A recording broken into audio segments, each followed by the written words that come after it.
The night Mila Wren called a number she shouldn't have remembered, the temperature outside was 9 degrees and dropping. She was 5 years old, hiding inside a closet with her mother's old phone pressed against her chest, and the only number she knew by heart belonged to a man with a scar running from his left ear to his jaw. A man who smelled like engine oil and cold leather, and told her once, in a roadside diner outside Billings, that if she ever needed help, she should call. She didn't understand why she believed him. She just did. And in the darkness of that closet, with something terrible happening on the other side of the door, belief was the only thing she had left. Ghost, the Black Ridge Wolves, and a 5-year-old girl who remembered the one number that could save her life. Hey, if you're just finding this channel, welcome. What you're about to hear is going to stay with you. This is the kind of story that doesn't let go. So settle in, make sure you're subscribed, hit that like button before we get started, and drop a comment below telling me what city you're watching from tonight. I read every single one. Now, let's ride. The call came in at 11:47 p.m. on a Thursday in January, when the Montana sky had gone the color of gunmetal, and the wind off the Rockies was hitting the Black Ridge compound at sustained 30 miles per hour with gusts pushing 50. Ryder Voss, ghost to everyone who mattered and to everyone who didn't, was sitting alone in the workshop behind the main building, a half-disassembled carburetor on the workbench in front of him, and a cold cup of coffee at his elbow. He wasn't working. He hadn't been working for the past 40 minutes. He was just sitting in the yellow light of a single overhead bulb, listening to the wind throw itself against the corrugated metal walls, and trying not to think about the date. January 14th, 3 years since Kandahar. 4 years since the surgery. 6 years since the last time he'd slept a full night without waking up reaching for something that wasn't there. The phone vibrated against the workbench and he looked at the screen. Unknown number. He almost let it go to voicemail. He almost didn't answer. Later, turning it over in his mind the way you turn a stone over and over in your palm until it goes smooth, he would understand that almost was the operative word. That his entire life had been constructed from almost, and that this one, unlike the others, had broken in the right direction. He picked up. Silence first, then breathing. Small breathing, ragged and wet. The kind that meant someone had been crying for a long time and was trying very hard to stop. Hello? His voice came out rougher than he intended. It always did. More silence. Then, very quietly, is this the man with the motorcycle? Ghost set down the wrench he'd been turning in his hands. He straightened. Something moved through him. Not recognition exactly. Not yet. But something adjacent to it. An alertness. Old and animal, the kind that had kept him alive in places where being a half-second slow meant coming home in a box. Yeah, he said. That's me. You told me I could call. The voice was small, 5, maybe 6 years old, trying very hard to sound brave and failing in a way that was almost unbearable to listen to. You said if I ever needed help. He was already standing. Who is this? Mila. A pause. You gave me a French fry at the place with the yellow sign, me and my mama. The diner outside Billings. 11 months ago. He remembered stopping for fuel and food on the way back from a chapter run, sitting at the counter, a woman and her daughter in the booth behind him. The little girl had been staring at the patch on his cut, the howling wolf skull of the Black Ridge Wolves, with the specific fearless fascination that only small children and the very drunk can manage. He'd turned around and given her a French fry from his plate. Her mother had tensed. He'd introduced himself. Not his road name, not at first, just Ryder. The woman had been cautious, coiled the way people get when they've learned that strangers and safety rarely come in the same package. But she'd been polite. Her name was Elena. The girl's name was Mila. He'd written his number on a napkin because the little girl had asked him to. Mila had looked at him with dark, serious eyes and said, "In case we need help," with the gravity of a child who had already learned, too young, that needing help was a possibility that required planning. He'd thought it was a sweet thing kids said. He hadn't thought about it since. He thought about it now. Mila. He kept his voice steady, controlled. The way you kept your voice steady when someone across a checkpoint was holding something you couldn't identify and you needed them calm more than you needed anything else in the world. "Hey, I remember you. Where are you right now? A sound on the other end. A creak, like a door or a floorboard or something settling in the cold. The small breathing went faster for a moment, then forced itself back down. I'm in the closet, she whispered. Mama's closet, with the coats. Okay. He was pulling on his boots with one hand, phone wedged between shoulder and jaw, moving through the workshop toward the door. Are you hurt? Silence that lasted 2 seconds too long. A little, she said. My arm. It hurts a lot, but I'm not crying anymore. He went through the workshop door into the cold, and the wind hit him like a fist. Good girl. You're being so brave. Is your mama there with you? Mama's sleeping. The way she said it, the pause before sleeping, the slight catch, told him that sleeping was either not the right word or not the whole truth. He made her sleep. She fell down. Ghost stopped walking. The cold wrapped around him, and he stood in the yard of the Black Ridge compound under a sky with no stars and no moon, and felt something shift in his chest, something crack, like ice that had been solid for a long time suddenly finding a fault line. He'd felt it before. Twice. Both times it had meant that someone was already past the point where help arrived in time, and you were just going through the motions of hoping. He would not let that be true tonight. Who is he, Mila? Mama's friend. The word friend delivered with the flat, exhausted accuracy of a child who knows that some words mean their opposite. He gets loud sometimes. Tonight he got really loud. Is he loud right now? No. Almost inaudible. He stopped. I think he's in the other room. I think he's sleeping too. The workshop light spilled through the window behind him. Ghost stood in the dark Montana yard and made a series of calculations in under 4 seconds. The kind of calculations that the Army had spent 2 tours training into him and that he'd spent 3 years since trying to unlearn and couldn't. Mila, I need you to do something for me. Can you do something for me? Yes. I need you to stay in that closet. Don't open the door. Don't make any noise. Can you do that? Yes. I'm going to come get you, okay? I'm coming right now. Another pause. Longer this time.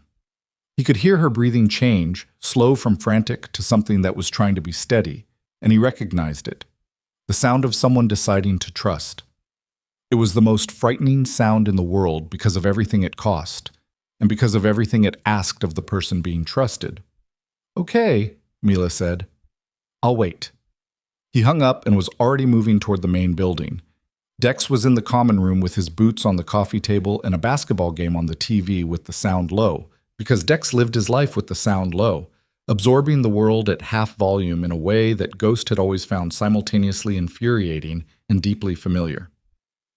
Dexter Crane, Dex, was 41 years old and had been a Black Ridge wolf for 14 of those years, which was 3 years longer than Ghost, and which meant exactly nothing in terms of rank, because the wolves didn't operate on seniority, but on trust, and trust was something you couldn't accumulate or inherit, only demonstrate, one decision at a time. Dex looked up from the TV. He read Ghost's face in under a second. He'd always been good at that, reading faces, reading rooms, reading the angle of a man's shoulders when something had changed.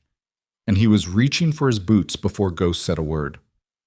Kid called me, Ghost said. Little girl, 5 years old, Billings Diner, the run last March. Mother got hurt, possible unconscious. Someone in the house. Dex pulled his second boot on and stood up. He was 6'2" and built like a doorframe, and he had the kind of stillness that very large men acquire either through discipline or through having learned, a long time ago, that reacting fast wasn't the same as reacting right. She give you an address? Ghost stopped. The question landed on him like a stone dropped from a height. He'd hung up without getting the address. For 3 seconds he stood absolutely still and experienced something that he would describe later, to no one, as the specific flavor of panic that comes not from danger, but from your own failure. The cold, clear knowledge that you had the chance to do the right thing, and you moved too fast, and now you had less than you needed. He called the number back. It rang 6 times, 7, 8. On the 9th ring, Mila picked up. I forgot to ask where you live, Ghost said. Can you tell me your address? A long silence. I don't know my address. Do you know the name of your street? Another silence, the sound of a child searching through the architecture of her small world for coordinates. It has a tree name. Mama always says turn at the big tree, but that's not the street name. Ghost exhaled through his nose. Okay.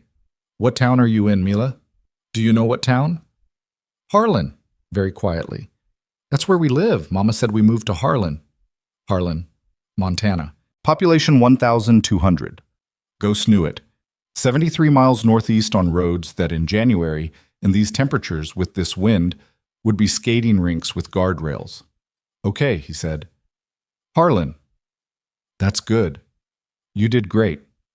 I'm coming. He was already moving again, heading for the garage, and Dex fell in beside him without being asked, the way Dex always fell in beside him, because in 14 years of riding together, they had developed a kind of choreography that didn't require discussion. Ghost moved, Dex moved, and the space between them remained constant and reliable in a way that Ghost had come to depend on without ever saying so out loud. Harland, Ghost said, I heard. Dex grabbed 2 helmets from the rack. Weather's going to be a problem. Weather's always a problem. I mean, specifically tonight, 70-something miles on iced roads and 30-mile wind. I know what I mean. Ghost threw a leg over his bike. You coming or staying? Dex put on his helmet and kick-started his engine without answering, which was his answer. They went through the compound gate into the Montana dark, and the cold wrapped around them like something alive, something with intent, and Ghost leaned into it and pointed his front wheel northeast toward a town he'd driven through twice, and a little girl he'd met once, and a situation that was already more complicated than he had words for. The roads were exactly as bad as Dex had said. Black ice in the low spots, wind-packed snow on the curves, visibility dropping to 50 yards in the gusts that came off the open fields on either side of the highway. Ghost ran at 65 where the asphalt was clear and 40 where it wasn't, and he didn't think about the cold or the ice or the way his hands were going numb inside his gloves. He thought about small breathing. He thought about the word sleeping delivered with a pause before it. He thought about the sound of a child deciding to trust. He'd been trusted before. He'd been trusted by men in full kit with rounds in the air, and he'd kept faith with that trust and brought them home. Most of them, not all of them. And the ones he hadn't brought home lived in the part of himself that he didn't open in the daylight. The ones he hadn't brought home were the reason he sat in workshop light at midnight turning wrenches he wasn't using and drinking coffee that had gone cold 2 hours ago. He was not going to add a 5-year-old girl's phone call to that part of himself. He was not.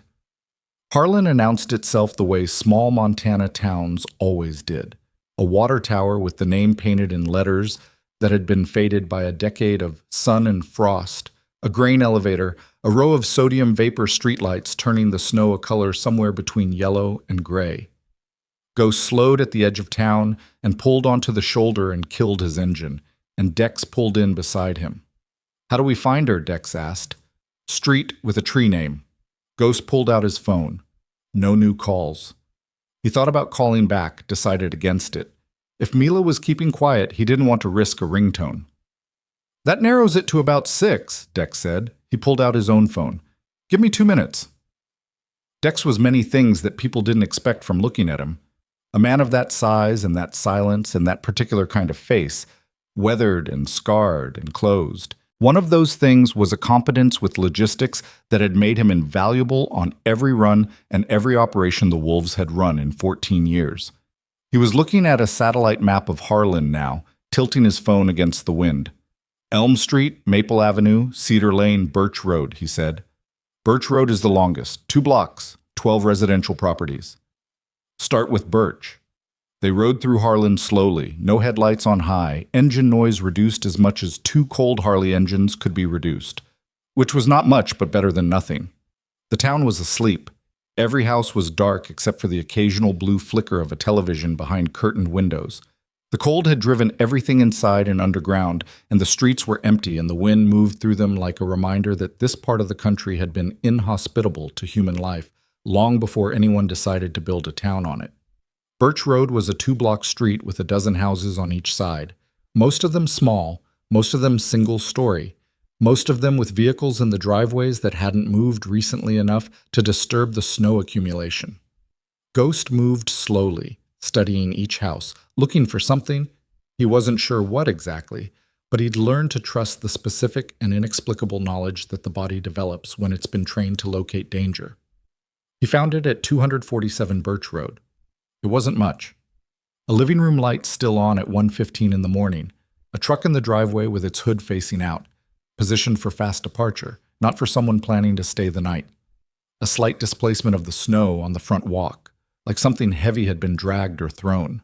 He and Dex pulled to the curb a house down, and Ghost called the number one more time, cupping the phone against the wind. Mila answered on the first ring. "I'm outside," Ghost said. "One house down on the left. Is there a back door?" "Yes." She was still whispering, but her voice was different now. Tighter, higher, the fragile bravery starting to show its seams. "Through the kitchen." "Can you get to it without going past the room where he is?" A pause. He could hear her breathing as she worked through the geography of her home, a geography she knew the way children know their homes, through touch and memory and the specific emotional weight of certain doors and certain hallways. "I think so," she said. "If I'm quiet." "Wait until I knock twice on the back door. Only twice. Can you count to 2? A flicker of something almost like indignation. "I'm 5, not a baby." Something moved through Ghost that he would not have been able to name. "Right, sorry. 2 knocks. You come to the door. You don't open it until you hear my voice. Okay?" "Okay." He and Dex went around the house in opposite directions, Dex watching the front, Ghost moving along the side fence through snow that reached mid-shin, one hand trailing along the wooden slats to keep his line. The wind was hitting him directly in the face now, and it was the specific kind of cold that stops being a sensation and starts being a condition, the kind that gets into your bones and stays there. The back door had a small wooden porch with 3 steps. He went up them without sound, old habit, old training, and knocked twice, softly. He heard movement inside. Small footsteps, cautious and deliberate, the particular rhythm of a child moving very carefully in the dark. "It's me," Ghost said, low. "Ryder." "The man with the motorcycle." The lock disengaged. The door opened 3 inches and a dark eye appeared in the gap, serious and evaluating, and then the door opened all the way, and Mila Wren stood in the kitchen in pajamas covered in small yellow stars, holding her left arm against her chest with her right hand, her face streaked with dried tears and her hair tangled from whatever had already happened tonight. She looked at him for a moment, then she walked directly to him and put her unhurt arm around his neck. He picked her up without thinking. She was lighter than she should have been, lighter than a child who was eating enough and sleeping enough and growing at the rate a child ought to grow. And that weight, or the absence of it, told him something about the life she'd been living that nothing else had said as clearly. "Where's your mama?" he whispered. "Bedroom," she said against his neck. "First door on the left." "Is the man in there with her?" "He's on the couch." She pulled back enough to look at his face, checking something. Whatever she found, she seemed to find it acceptable. "He's really asleep. He always sleeps after." Ghost processed the word after with the specific controlled neutrality he had learned in places where processing things without flinching was the difference between being useful and not being useful. "Okay," he said. "I'm going to check on your mama. You're going to wait right here. Don't move." He set her down carefully, noting the way she flinched when her feet hit the floor. Her arm, whatever was wrong with it, was affecting the way she held herself overall, the compensation that the body makes when one part of it is broadcasting pain. He was going to have to look at that arm. But first, he moved through the kitchen to the short hallway. The living room was to the right, and he could hear it before he saw it. Heavy breathing, the rhythm of a large man unconscious. He didn't look. He looked left, to the bedroom door. Elena Wren was on the floor beside the bed. She was conscious, barely. She'd gotten herself into a sitting position against the side of the mattress, and she was holding a dish towel against her eyebrow. Makeshift pressure against what was clearly a cut, maybe a deep one, and her right eye was already swelling shut, and the side of her face was a color that had nothing to do with cold or January or any natural process.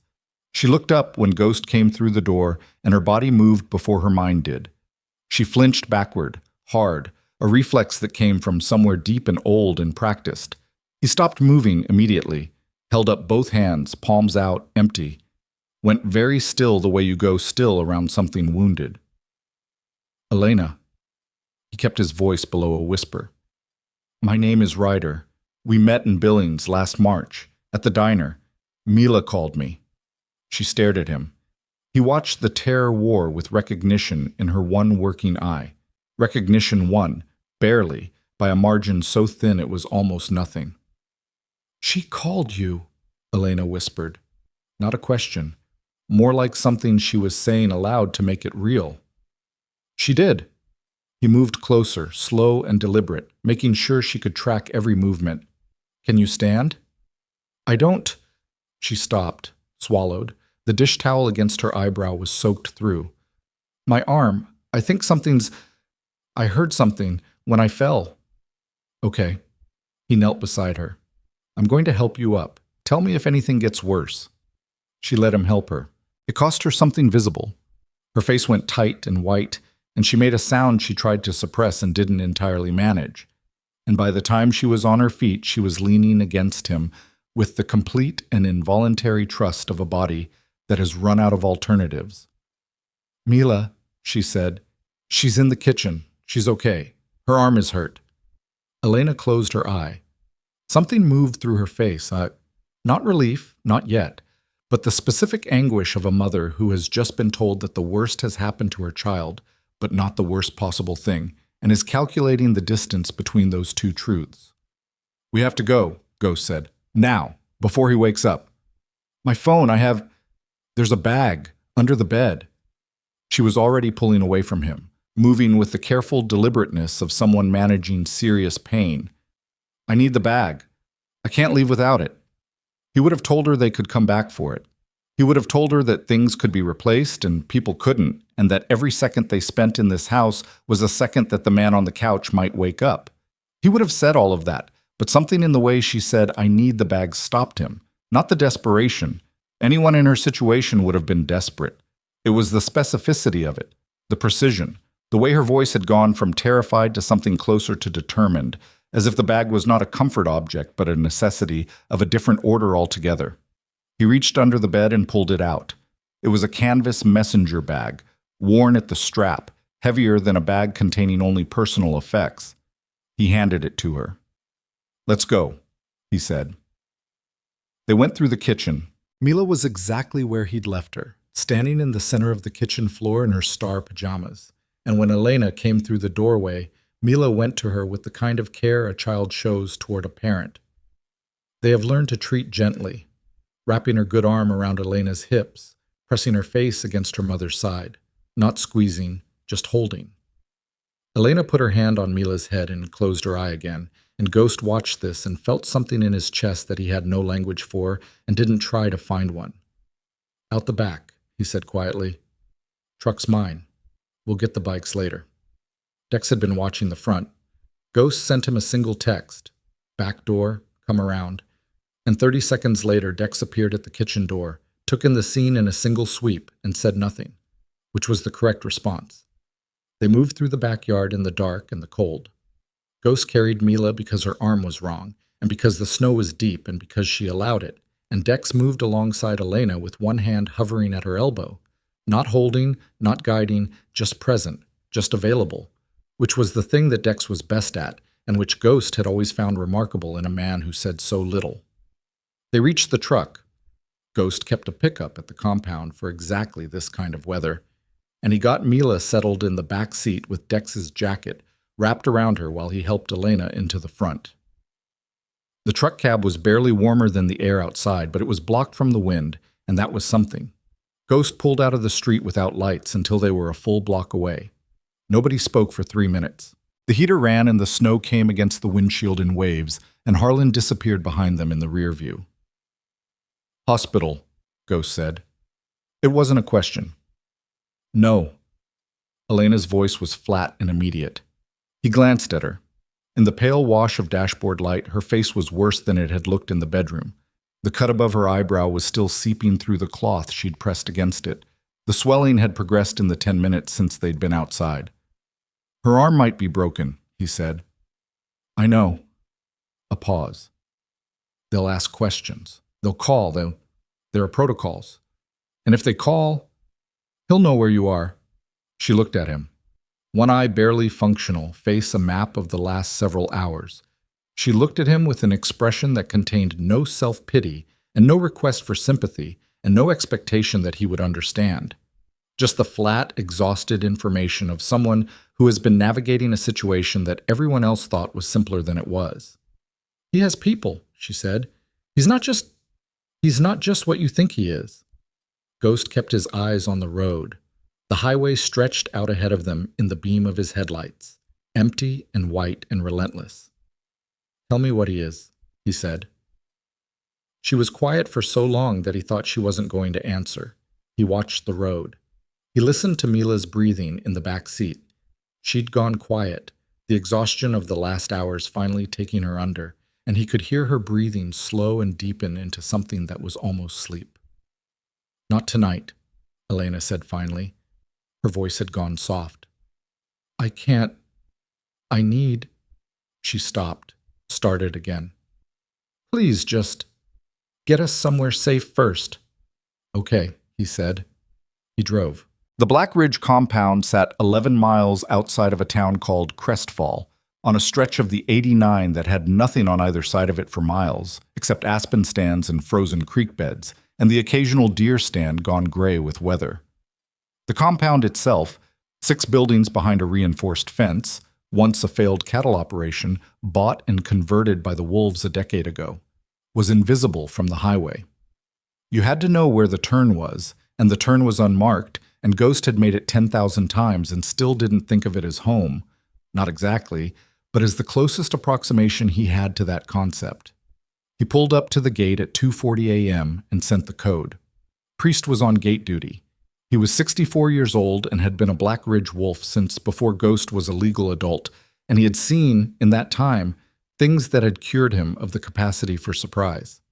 He looked through the truck window at Ghost, at Elena's face, at the small sleeping shape in the back seat, and he opened the gate without a word and waved them through. Inside, Ghost brought them to the small building that the wolves kept for situations that required discretion. It had been many things over the years, a medical bay, a safe house, occasionally just a place to put people who needed to be somewhere that wasn't anywhere else. Tonight it was warm, which was the first thing he made sure of. He got the space heater running and the kettle on, and he cleared the small table and set Mila down on the narrow bed in the back room and covered her with 2 blankets and sat with her until she settled, her arm. He had to look at her arm.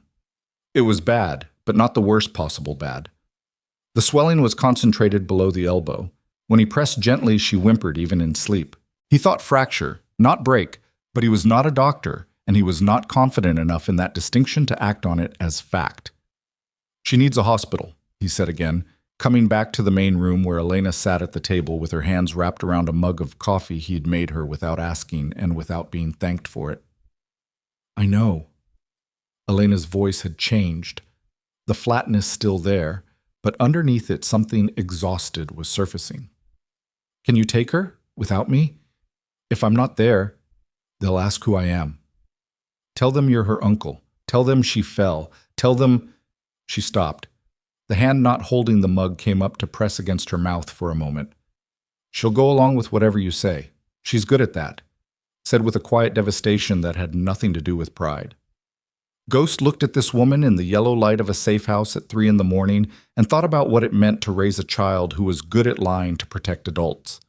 What it meant that she said it the way she said it, like a fact, like weather, like something that simply was without needing to be grieved. I'll take her, he said. But when I get back, you're going to tell me what's in that bag.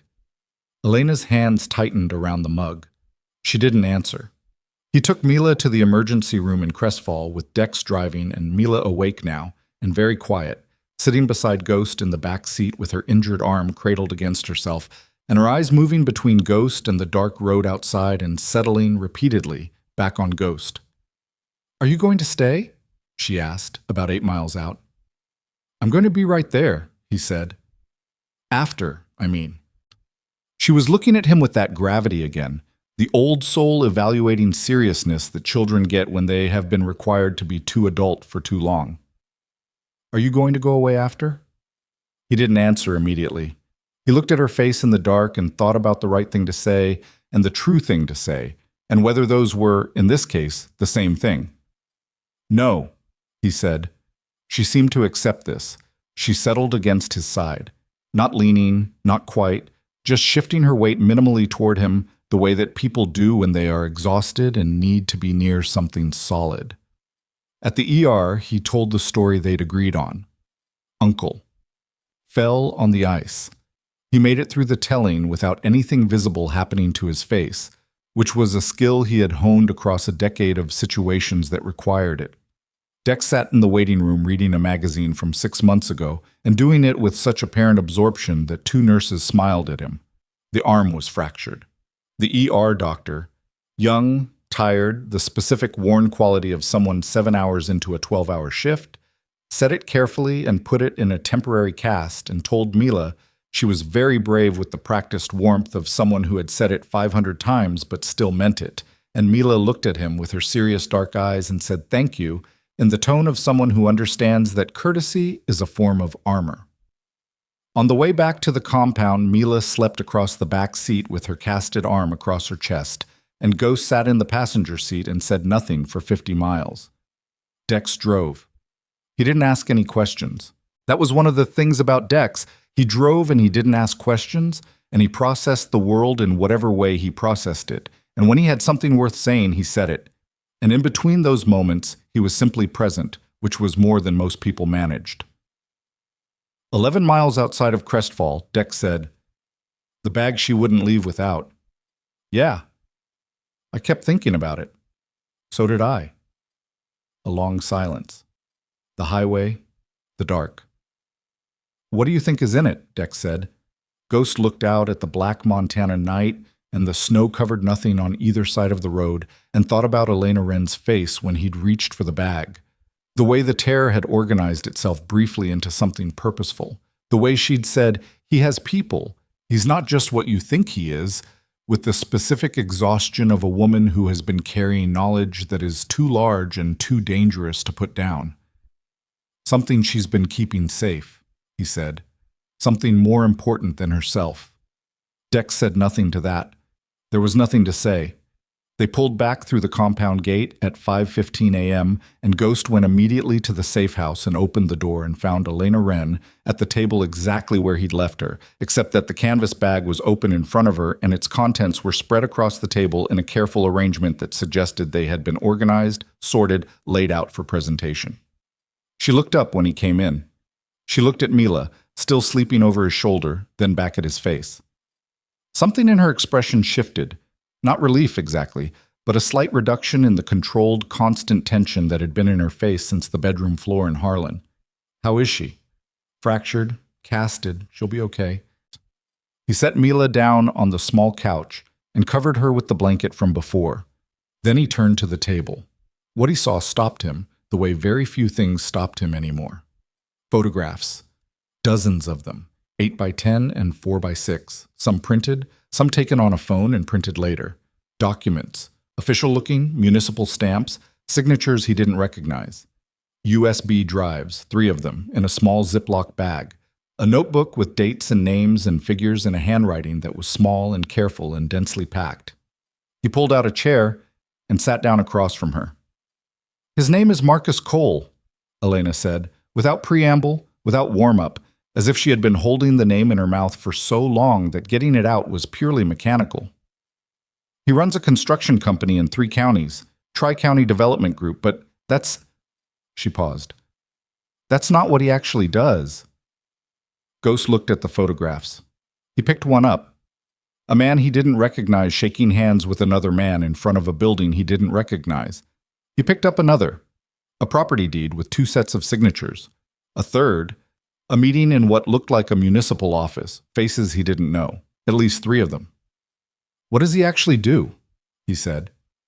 Elena pulled the notebook toward her and opened it to a page in the middle. "Fraudulent land acquisitions," she said. 6 in 3 years. He buys properties from people who can't afford to say no. And when they can try to say no, things happen to make saying no even less viable. Inspectors who don't pass inspections, banks that close accounts. Sometimes worse. She hesitated. He's connected to at least 2 county commissioners and the district planning board. The projects get approved regardless. The money gets moved through the construction company and comes out clean. Ghost looked at her. He looked at the table. He looked back at her. And you have all of this. I worked for him. She said it with no inflection. Administrative assistant at Tri-County for 2 years. I started noticing things. Discrepancies. Meetings that weren't on the calendar. Documents that appeared and disappeared. I started keeping copies. At first because I didn't know what else to do, then because I knew enough to know it mattered. And he found out. Her hand went to her face, not touching the bruised side, just moving there briefly, as if tracking where the information lived. Not all of it. He found one of the drives. Thought that was everything. She looked at the Ziploc bag of USB drives. It wasn't. Ghost sat back. His coffee was still on the table from earlier, and he picked it up, and it was completely cold, and he drank half of it anyway.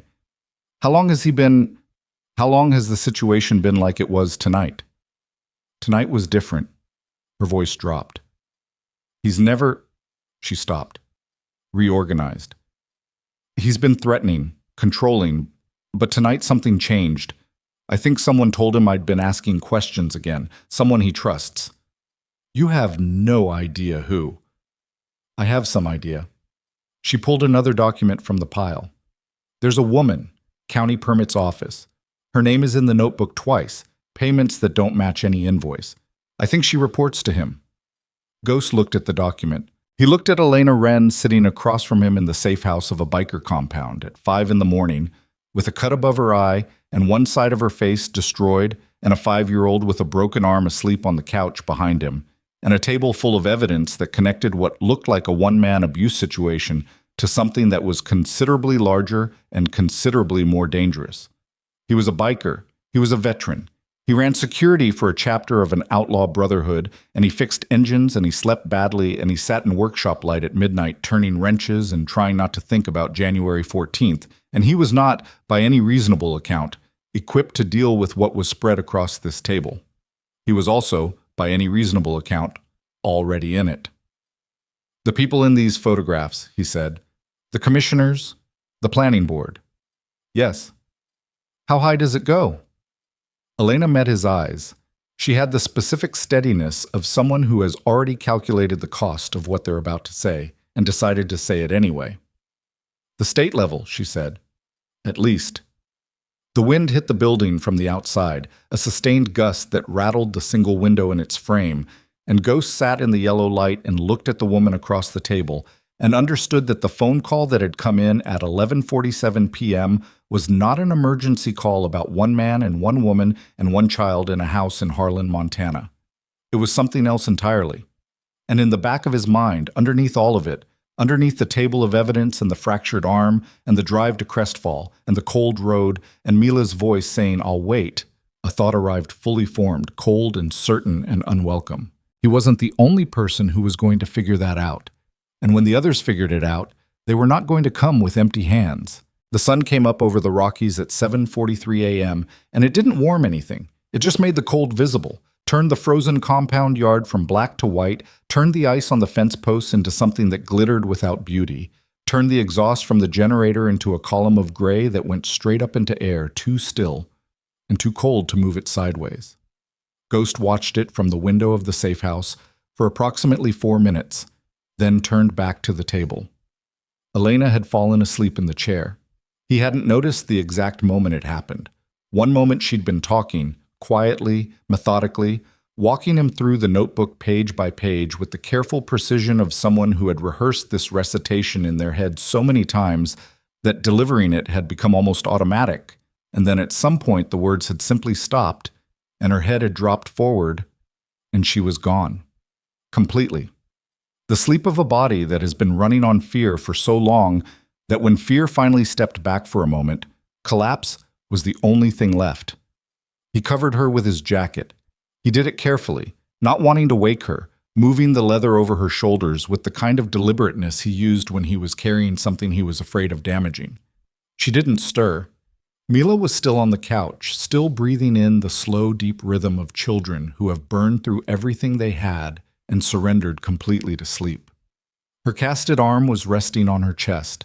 In the pale morning light, she looked very small and very young, and Ghost stood looking at her for a moment longer than was strictly necessary before he turned away and went outside. The cold hit him immediately and completely, the way it always did when he'd been indoors long enough to forget what it actually was. He stood on the small porch of the safe house and breathed it in, engine oil and frozen earth and wood smoke from somewhere. And beneath all of that, the specific clean emptiness of Montana winter air that had traveled 1,000 miles from somewhere colder before arriving here. Priest was crossing the yard with 2 mugs of coffee. He handed one to Ghost without preamble. "How bad?" Priest said. "The kid has a fracture. Mother's got a cut that should probably have stitches, and I think there might be something wrong with her ribs." "That's not what I asked." Ghost drank the coffee. It was hot and extremely strong, the way Priest had made coffee for as long as Ghost had been a wolf. "Bad enough that I don't know what I brought through that gate yet." Priest was quiet for a moment. He was a tall man, lean in the way that men get who have spent decades burning more than they consume, with white hair worn long and pulled back and a beard that had gone gray before Ghost had ever met him. He had the stillness of someone who has already survived most of what there is to survive and is not particularly alarmed by the remainder. "Church," he said. "When you're ready." "An hour." Priest nodded and took his coffee back across the yard. Ghost stood on the porch and looked at the compound. 6 buildings. 14 men currently on site, out of the chapter's full count of 22. 3 more expected in from the Billings satellite before evening. He knew all of them. He knew their damage and their loyalty and the specific weight they carried and the specific ways they masked it. And he trusted them with a completeness that he trusted almost nothing else. But trust, he had learned in 14 years of brotherhood, was not the same as certainty. Trust was a choice made under incomplete information. It was an act of will and nothing more, and it could be made correctly and still turn out to have been wrong. He went to find Dex.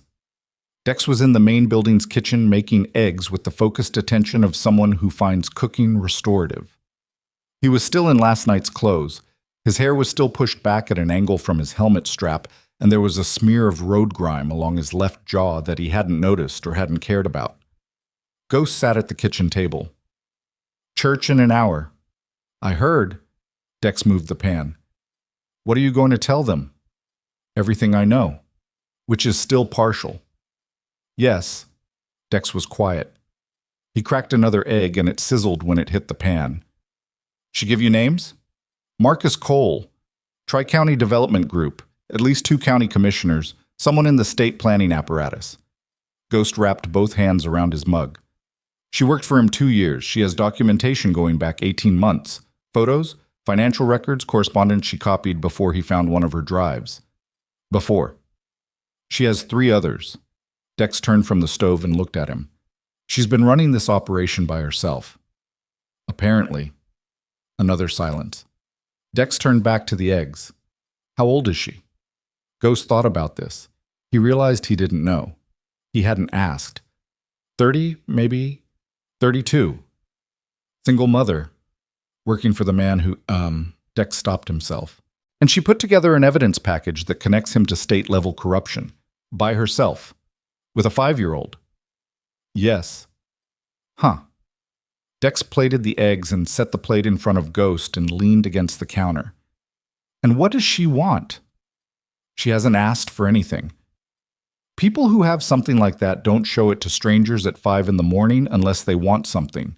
Not a judgment, just a fact." Ghost ate. The eggs were better than anything he'd have made. They usually were. "She wants to live," he said. "She wants her daughter to live. I think if she had a third wish, she'd want the evidence to go somewhere it could do what evidence is supposed to do, but I think she stopped believing that's possible." Dex said nothing to that. The church, what the wolves called their assembly, their full chapter meeting in the main building's back room, convened at 9 that morning with 14 men around a table that had been built by Priest and 2 founding members 20 years ago from reclaimed barnwood, and which bore the marks of those 20 years in its surface. Burn rings from cigarettes, knife grooves, the ghost of a spill that had warped the corner nearest the door. Ghost sat at one end. Priest sat at the other. Between them, Dex and Hatch and Rook and Boone, and 7 others whose road names and faces and particular kinds of silence filled the room with the specific weight of men who have been through things together. Ghost laid it out. He gave them everything he had. The phone call, the drive, the house in Harland, Elena's face, Mila's arm, the bag, the table in the safe house, the names and the photographs and the 3 USB drives in the Ziploc bag. He gave it to them without editorializing, without asking for anything, just putting it on the table the way you put cards down when you've decided to play the hand, regardless of the odds. When he finished, the room was quiet for a long time. Then Hatch said, "So we're harboring a witness. We're providing protection to a woman and a child." Ghost kept his voice level. "To a witness," Hatch said again. "To evidence against people who are connected to county government, state-level planning, and at minimum one man who already knows his woman and her kid are missing." He wasn't being hostile. That was the thing about Hatch. He delivered hard information with the same flat effect as everything else, which made him easy to mistake for indifference when he was actually just processing. "That's not a favor, that's a position. I know what it is." "Do you?" Rook from the far end of the table. Rook was 37 and had been with the Wolves for 8 years and had a quality of compressed skepticism about him that manifested in short sentences and long silences. "Because last night you made a unilateral call that brought a situation through our gate without a vote. There wasn't time for a vote. There's always time for a contact." Ghost looked at him. "A 5-year-old girl called me from a closet at midnight. Her arm was broken. Her mother was on the floor. Time for contact was approximately 0. "That's the call you made for all of us," Rook said. "That's what I'm saying. You made a call for all of us." The silence in the room changed quality. It was the silence of men who are, collectively, deciding whether they agree with something or not. Not because they don't understand it, but because understanding and agreeing are different things. Ghost waited. He was good at waiting, Priest said from the far end of the table. "The call was made. The question now is what we do with it." He said it with the quiet finality of a man who knows that relitigating decisions is a luxury that situations like this don't usually afford. "Ghost, what do you need?" "Time to find out what we're actually dealing with. The evidence she has, I need someone with eyes on it, someone who can tell us if it's real and how far it goes." "I can do the financials," said a man named Cade, who was 48 and had a history before the Wolves that involved 6 years as a forensic accountant for an insurance company, which was the kind of thing you didn't expect when you looked at him, and which was also, therefore, the kind of thing the Wolves had always found useful. "I need her talking to me more," Ghost said. "She held back last night. I could feel it." "You've known her for 6 hours," Rook said. "I know what holding back looks like." Another silence. Rook looked at the table. He had the expression of a man who is choosing between 2 things and doesn't like either of his options. "What about Cole?" Boone asked. Boone was the youngest full member in the room, 29, with a calm, considered manner that belied the fact that he had spent 4 years in a place that had removed his capacity for cheap alarm. When he wakes up and finds them gone, what's his move? "Report them missing," Ghost said. "Or not, depending on how concerned he is about the attention. If he's connected like she says, he's got options beyond the standard report," Kate said. "Yes." "So the clock started last night?" "Yes." Hatch leaned back in his chair and looked at the ceiling. He had a cigarette behind his ear that he hadn't lit yet, and he wouldn't light it until they were outside, out of respect for Priest's long-standing and never-enforced rule about no smoking inside, which everyone observed not because of the rule, but because of Priest. "What do we know about Tri-County Development?" "I know the name," Rook said, surprising everyone, including apparently himself. "Maybe. There was a land deal 3 years ago, parcel on the east side of the county, old Meacham Ranch property, sold under market. My cousin owned the adjacent land. He couldn't sell for 2 years after because something about the environmental survey got tagged. Never got untangled."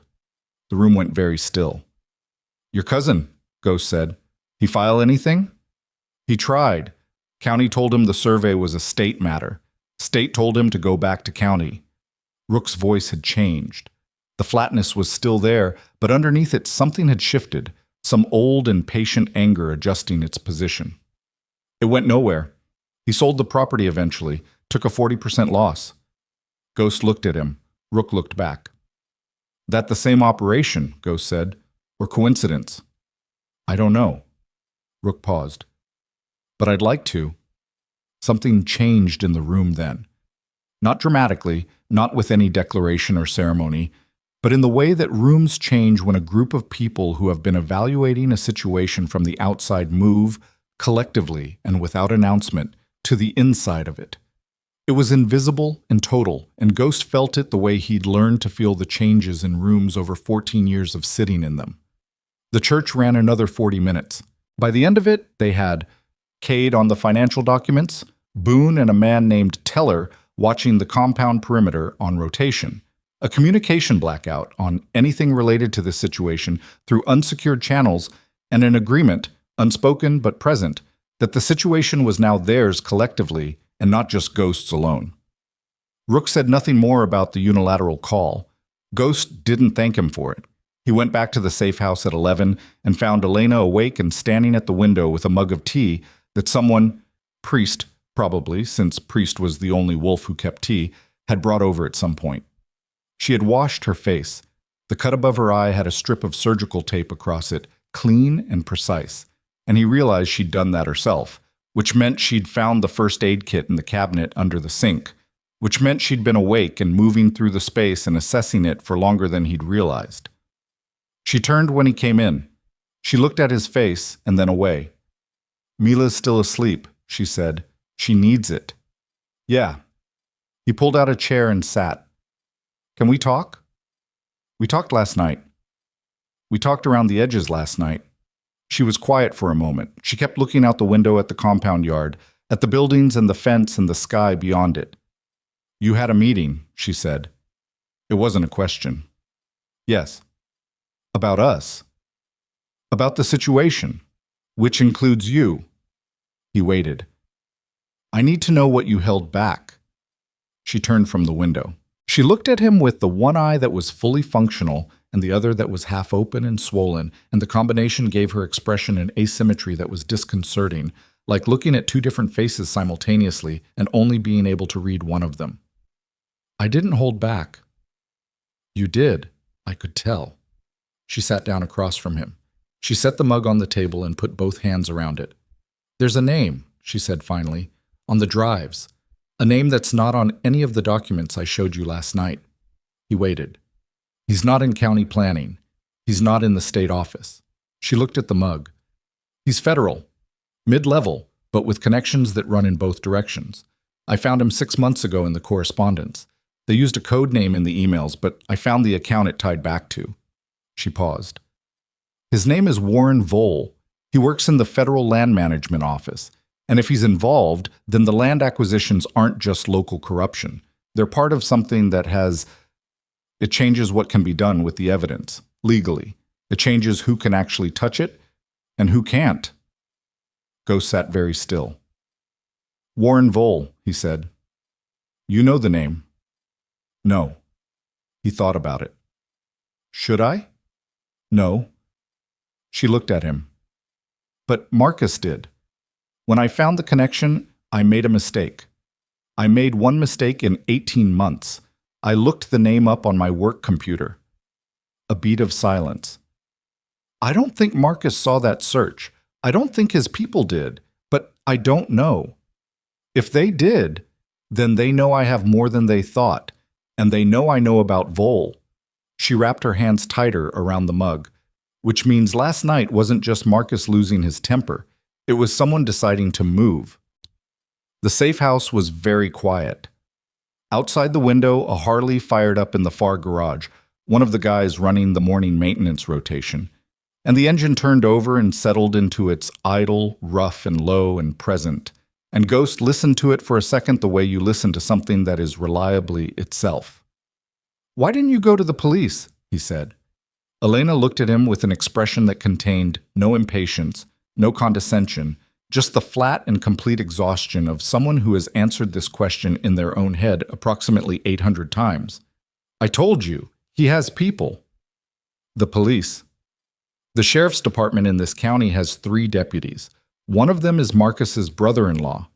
She said it simply, without emphasis, the way you state things that are too straightforwardly terrible to benefit from dramatic presentation. The second one is afraid of him. The third one I don't know well enough to trust, and at this point I can't afford a mistake in that direction. Federal? With Vole in the picture? She shook her head. I don't know who Vole talks to. I don't know what he's told them, or who's covered for him, or what the exposure looks like from the inside. I send that evidence to the wrong federal office and it disappears. Or I disappear. So you were just... He stopped himself. Waiting. She said it without apology. Collecting. Building something big enough that it couldn't be ignored or buried. She paused. And then last night happened, and now I'm here, and the bag is here, and Mila's arm is... She stopped again, harder this time. And the breath she drew in was the breath of someone slamming a door on something that would otherwise come apart. Ghost watched her pull herself back together. It took 4 seconds, and it was one of the most precise acts of self-control he'd ever witnessed, and he'd witnessed a lot of them in a lot of contexts. There are people we can contact, he said carefully, outside the normal channels, journalists, independent attorneys. There are federal prosecutors who operate outside the local structures. I know that. For the first time, something sharp entered her voice. Not at him. The sharpness was directed somewhere else, somewhere interior. I know that. I've been thinking about it for months, but getting the evidence to the right person without it being intercepted... She stopped. Marcus has access to things that tell him when I reach out. I used a library computer twice. Both times, within 24 hours, something happened. Once my car was broken into. Once Mila got sick at school, and when I got there, the nurse said someone had called claiming to be her father. Her voice went flat on the word father, so I stopped reaching out. Cade came in at noon with a yellow legal pad covered in his small, dense handwriting and the expression of a man who has found something in a set of numbers that he would have preferred not to find. Ghost introduced him. Cade sat down and looked at Elena with the specific directness of someone who has trained themselves to look at information rather than at the person holding it. The financial documents, Cade said. The Tri-County statements you have. Yes. There's a pattern in the vendor payments. You circled some of them in the notebook. The ones that don't match invoices. 3 vendors, Elena said. Cascade Materials, High Country Surveying, and a company called Ridgeback Consulting. I couldn't find any evidence that Ridgeback Consulting is a real company. Cade looked at his legal pad. It's not. It's a shell. Registered in Delaware, address is a mail forwarding service. But it's connected. He looked up. Do you know the name Harland Pruitt? Elena went still. I see you do, Cade said. He's Marcus's attorney, she said slowly. Personal attorney, not the company's. The registered agent for Ridgeback Consulting is a firm called Pruitt & Associates. Cade set the legal pad on the table so she could see it. The payments to Ridgeback, 2 years, monthly. They total just under $200,000. For consulting services that don't appear to have produced any consulting outputs. Elena looked at the legal pad. She looked at it for a long time. That's the disbursement mechanism, she said quietly, more to herself than to either of them. Pruitt's the pass-through. To where, we don't know yet, not from what you have here. Cade leaned back. But if the drives have the email correspondence you mentioned, the coded exchanges, there may be enough to trace it further. The drives are encrypted, Elena said. I can give you the passphrase. For the first time in the conversation, Cade smiled. A small, contained thing. Good. Ghost looked at the 2 of them. The woman who had built this case from the inside methodically, in secret, at enormous personal cost, and the man who was beginning to understand the architecture of what she'd built, and felt the specific and uncomfortable sensation of a situation growing larger than the container you had put it in. At 2 in the afternoon, Mila woke up. She came out of the back room in her star pajamas with the cast on her arm and her hair completely destroyed from sleep, blinking in the light with the specific disorientation of a child waking in an unfamiliar place. She looked at Ghost first, then around the room, then at Ghost again, and apparently decided that this was acceptable. I'm hungry, she said. Okay, Ghost said. Also, I need to use the bathroom. Down the hall. She went. She came back. She sat at the table and looked at Cade with the fearless assessment she'd previously applied to Ghost's patch at the diner, examining him with a thoroughness that Cade bore with visible discomfort. You have a lot of writing on that paper, she said. I do, Cade agreed. What is it? Numbers. Are they good numbers or bad numbers? Cade looked at Ghost. Ghost said nothing. We're trying to figure that out, Cade said. Mila seemed to accept this. She looked at her casted arm and touched it gently with her other hand. The doctor put this on.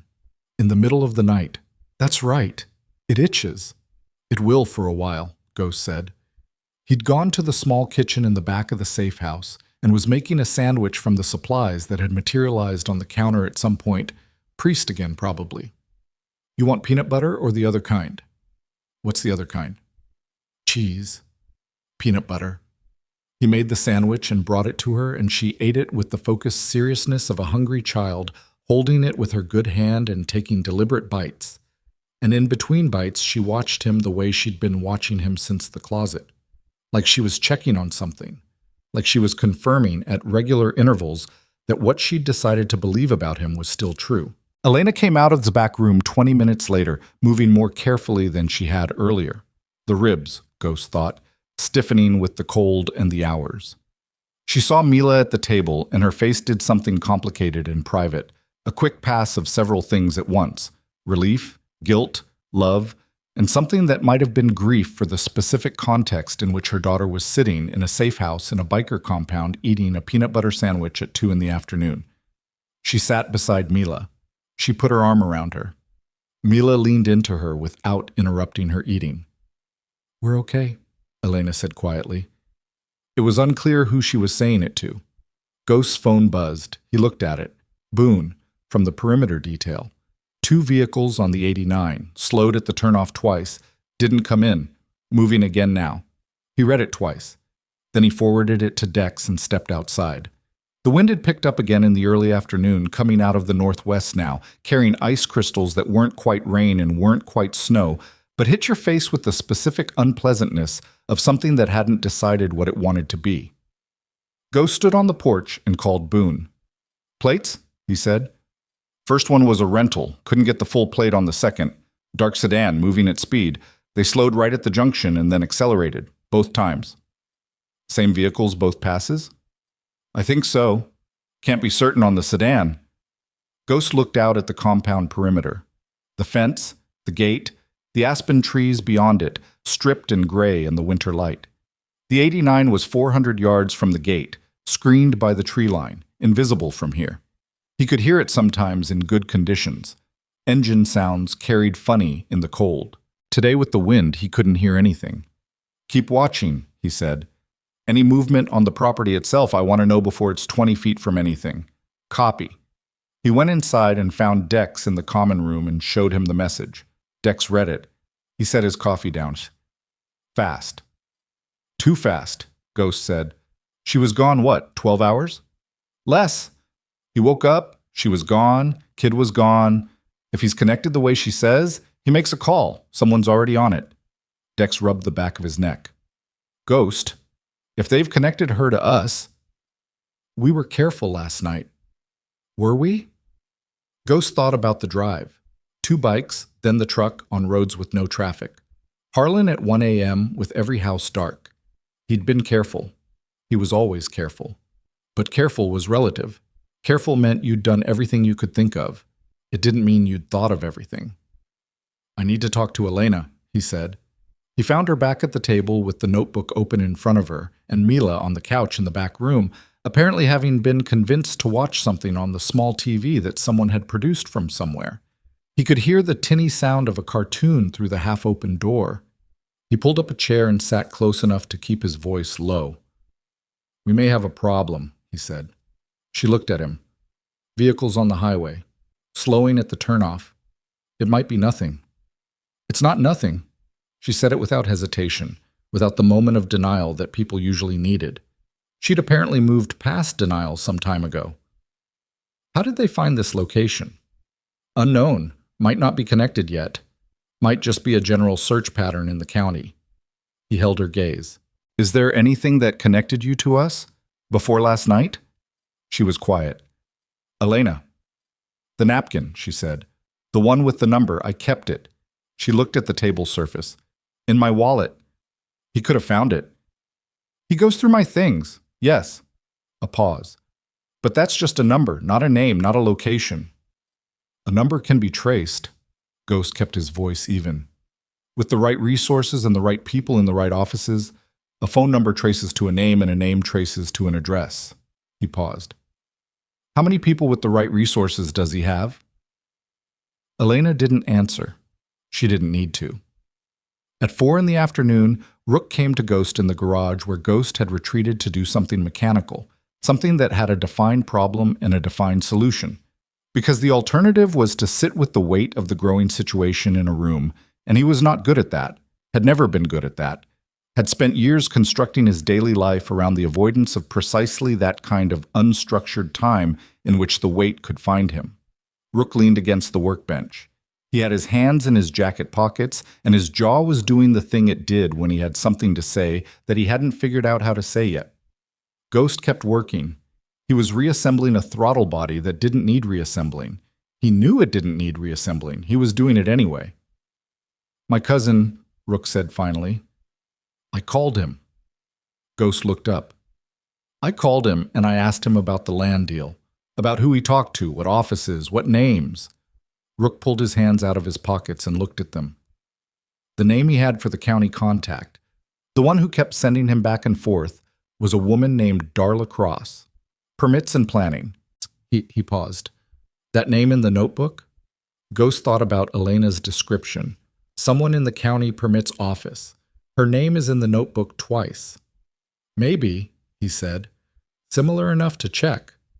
Yeah. Rook looked at the garage wall. He lost 40% on that land. He was going to retire on that sale. He's 61 years old, and he's working a rig in North Dakota right now because of the 40%. Ghost set down the wrench. He looked at Rook. I know you think I was making noise this morning, Rook said, about the unilateral call. You weren't wrong. No, but I also... He stopped. You called it right. That's what I'm saying. He pushed off the workbench. Just, you could have given me a heads up, that's all, in the future. In the future, Ghost said. Noted. Rook nodded and walked out of the garage, and Ghost picked up the wrench and then set it back down and stood in the yellow garage light and understood that something had shifted irrevocably in the last 18 hours, not just in the situation but in himself, and that the understanding was still catching up to the shift, still finding its edges. At 6 p.m., the compound's exterior motion sensors activated on the north fence line. Boone was on perimeter. He called it in immediately. Not a voice on the radio, just the double click that meant eyes on something. Ghost was in the main building by the time Boone came through the back door, moving at a controlled pace that was faster than a walk and not quite a run. 2 men, Boone said. On foot. Outside the fence on the north side.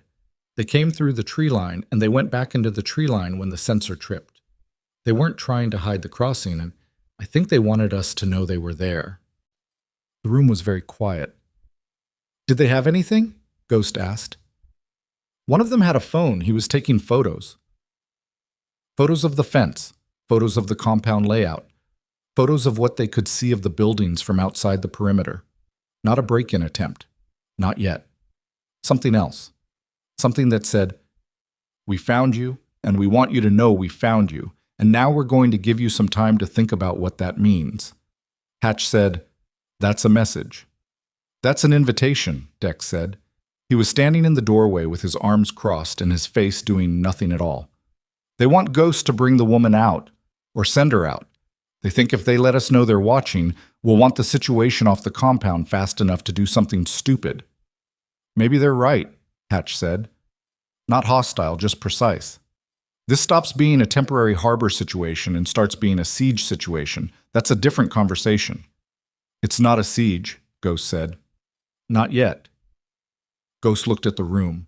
14 men, now 15 including Boone, all looking at him with varying arrangements of the same thing.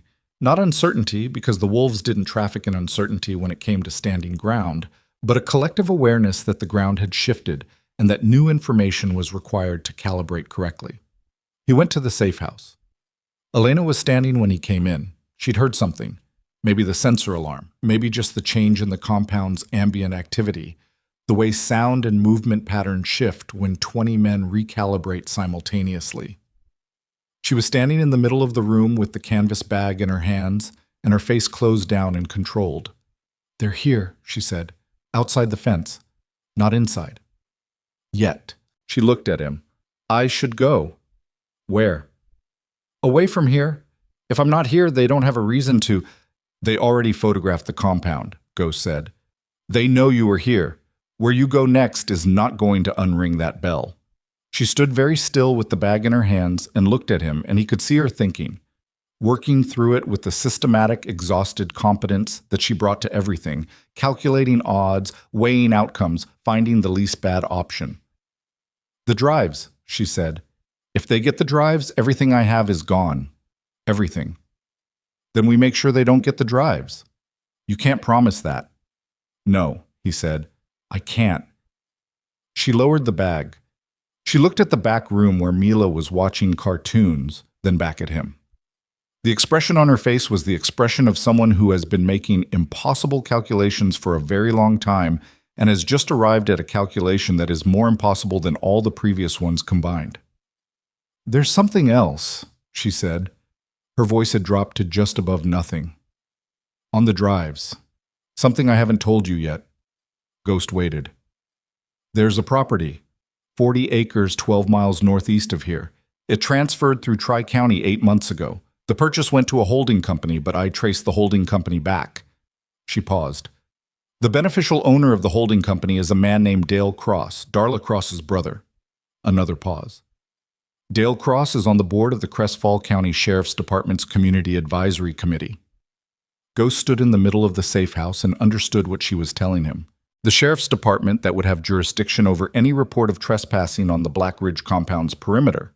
The department that would be the first call in the event of a confrontation, a break-in, a situation requiring law enforcement response.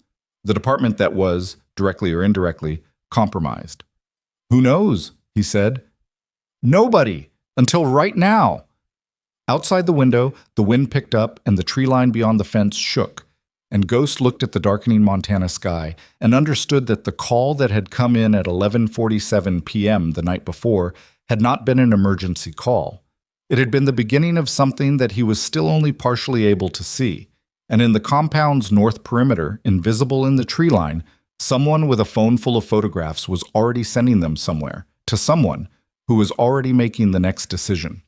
The compound gate was 20 inches of reinforced steel on a hydraulic frame. Ghost had tested it twice since they'd installed it, and it had performed its spec both times. He had a feeling that its specifications were about to become relevant in a way that was no longer theoretical. He went back to the main building and he looked at the men in the room and he said, "Nobody leaves and nobody comes in without my eyes on it. Boone, I want 2 on the perimeter all night, rotating every 90 minutes. Kate, I need everything off those drives by morning." He paused. "And someone get Priest, because there was a call that needed to be made. A call to the one person Ghost knew who had connections far enough outside the compromised local structure to matter.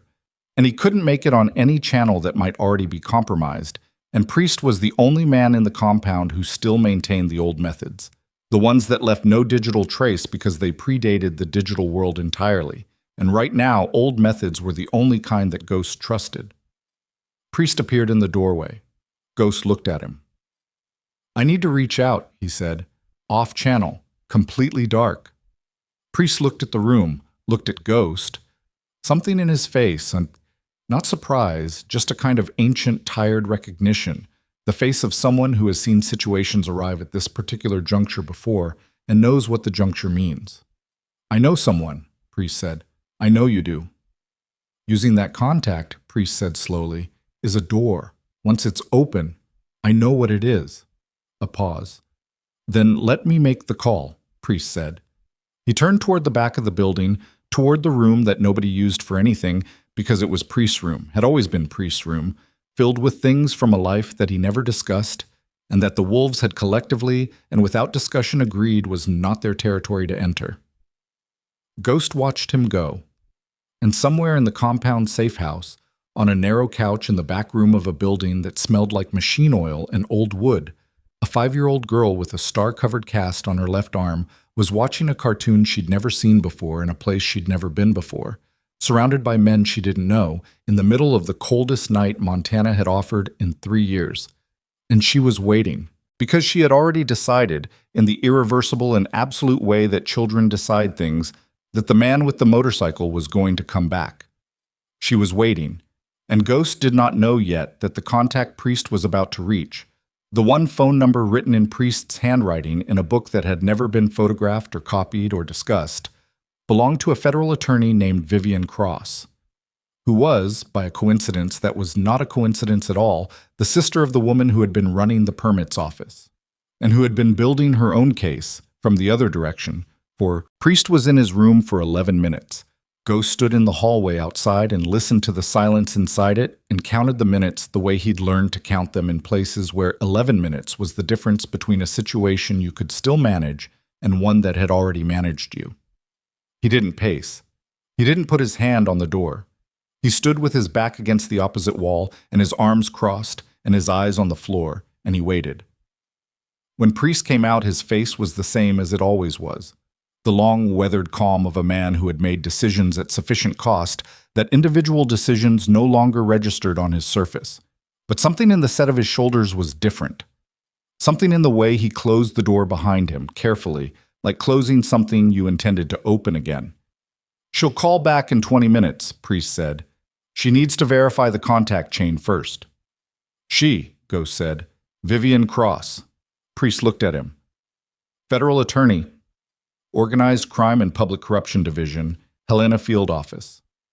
The name landed, and Ghost processed it, and then he processed the second half of it, the last name. And something went cold and very still in the center of him. "Cross," he said. "Yes." Elena mentioned a Darla Cross. County permits.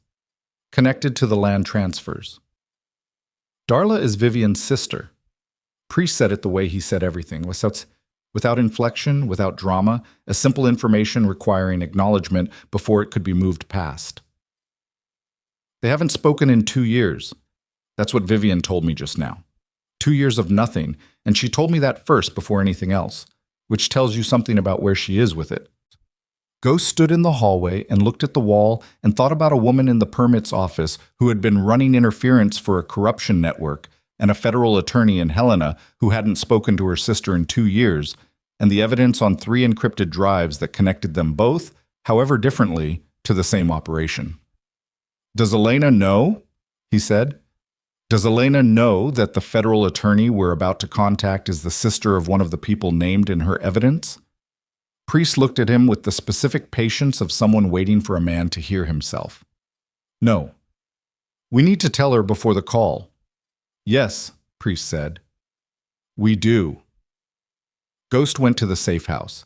He went in without knocking because he'd been going in without knocking for 16 hours and the convention had been established without discussion. Elena was at the table. The bag was on the table. The notebook was open and she'd been writing in it, adding something, or annotating, or building towards something. And she looked up when he came in with the specific sharpened attention of someone who has been waiting for something to change. He sat down across from her and told her. He told her clean and fast, no cushioning, because she was not a person who needed cushioning and because the information was going to be what it was regardless of how he delivered it. He told her that Priest had a contact in the federal system. He told her the contact's name. He told her the last name, and he watched her face, and he saw the moment of recognition, and he watched it become something else. Not recognition anymore, but a harder, more total thing. The expression of someone discovering that the careful architecture of a plan they have maintained for 18 months contains a structural flaw they had not anticipated. Her hands went flat on the table. "Darla," she said. Barely a word. More like an exhale with a name attached. They haven't spoken in 2 years, apparently. "Darla works for him." Elena said it at the table surface. "She's in the notebook twice. Payments. I never connected the last name. Cross is not an uncommon name. I never... She stopped. Her jaw was tight. Does this attorney know what her sister has been doing? I don't know. Priest said they're estranged. Estranged doesn't mean uninformed. She looked up. Her one functional eye had gone very sharp. If Vivian Cross has been building a corruption case from the federal side and her sister is part of the network, then she either knows and hasn't acted on it, or she doesn't know and finding out is going to complicate her case significantly. Ghost held her gaze. Or there's a third option. Elena was already ahead of him. He could see it in her face. She's been protecting her sister. Possible. Which means she can't be trusted with the evidence because the evidence includes Darla. Also possible. Ghost leaned forward. Or the estrangement means exactly what it looks like. She burned the relationship when she found out about Darla's involvement, and she's been building the case anyway, from the outside, without the ability to touch her own sister through the network. Elena looked at him for a long time. She was doing what she always did, processing, calculating, laying out the variables and their probabilities with the methodical care of a woman who had survived 18 months in proximity to dangerous information by being extremely precise about what she could and couldn't know. That would mean, she said slowly, that Vivian Cross has been building this case for at least as long as I have, maybe longer, from the federal side, targeting the same network. A pause. Without knowing I existed. And now Priest just told her. The safe house was very quiet. She's going to want the drives, Elena said. Yes. Before I know whether she can be trusted with them. Yes. She was silent for a moment. Outside the window, the wind had dropped, and in its place something colder was arriving. The stillness that precedes a serious temperature drop. The specific silence of Montana winter when the atmosphere is reorganizing itself around a new cruelty. Let her call, Elena said. I want to hear her voice. The call came in 19 minutes later on Priest's phone, which was an old device, not a smartphone, the kind that people had stopped making 8 years ago. Priest brought it to the table and put it on speaker and stood back. The voice that came through was precise and controlled and carried the specific tension of someone maintaining professionalism over the top of something that was fighting to get out. This is Vivian Cross, the voice said. I'm going to need to know who I'm talking to. Elena Wren, Elena said. She said it clearly, without preamble, and the silence on the other end lasted exactly 2 seconds. You work for Marcus Cole, Vivian said. Worked, past tense. You have documentation. 18 months of it. Another pause. Longer. Ghost watched Elena's face during it. She was watching the phone the way you watch something you're not sure about, with a focused, wary stillness. My sister's name, Vivian said. Is it in what you have? Not a question. A statement in question shape. Yes, Elena said. The silence this time was different in quality. It was the silence of a decision being made under enormous pressure in real time, and Ghost recognized it the way he recognized all silences, by what was underneath them. I've known about Darla for 14 months, Vivian said. I recused myself from any direct investigative line that touched her directly. I have documentation of that recusal. I reported the conflict upward. A pause. My supervisor buried it. Elena said nothing. Which is why, Vivian continued, I have been building a parallel case through a different channel, a channel that does not run through my field office. What channel? Ghost said. A brief pause. She hadn't known there was a third person on the call, and she recalibrated visibly even through audio. Who is this? Ryder Voss. Elena and her daughter are under my protection. Mr. Voss. The way she said it was not dismissive. It was the tone of someone filing information rapidly. I know what the Black Ridge Wolves are. I know your compound's location. And I know that you currently have 2 vehicles on your highway perimeter that do not belong to you. Ghost looked at Priest. Priest looked at the phone. You've been watching the compound, Ghost said. I've been watching Marcus Cole's people. Your compound is where they led me. A pause. Which means Cole's people know where Elena Wren is, which means the timeline on this has just changed significantly. What timeline? Elena said. I have a contact in the U.S. Attorney's office in Billings. Not my field office. A different channel, as I said.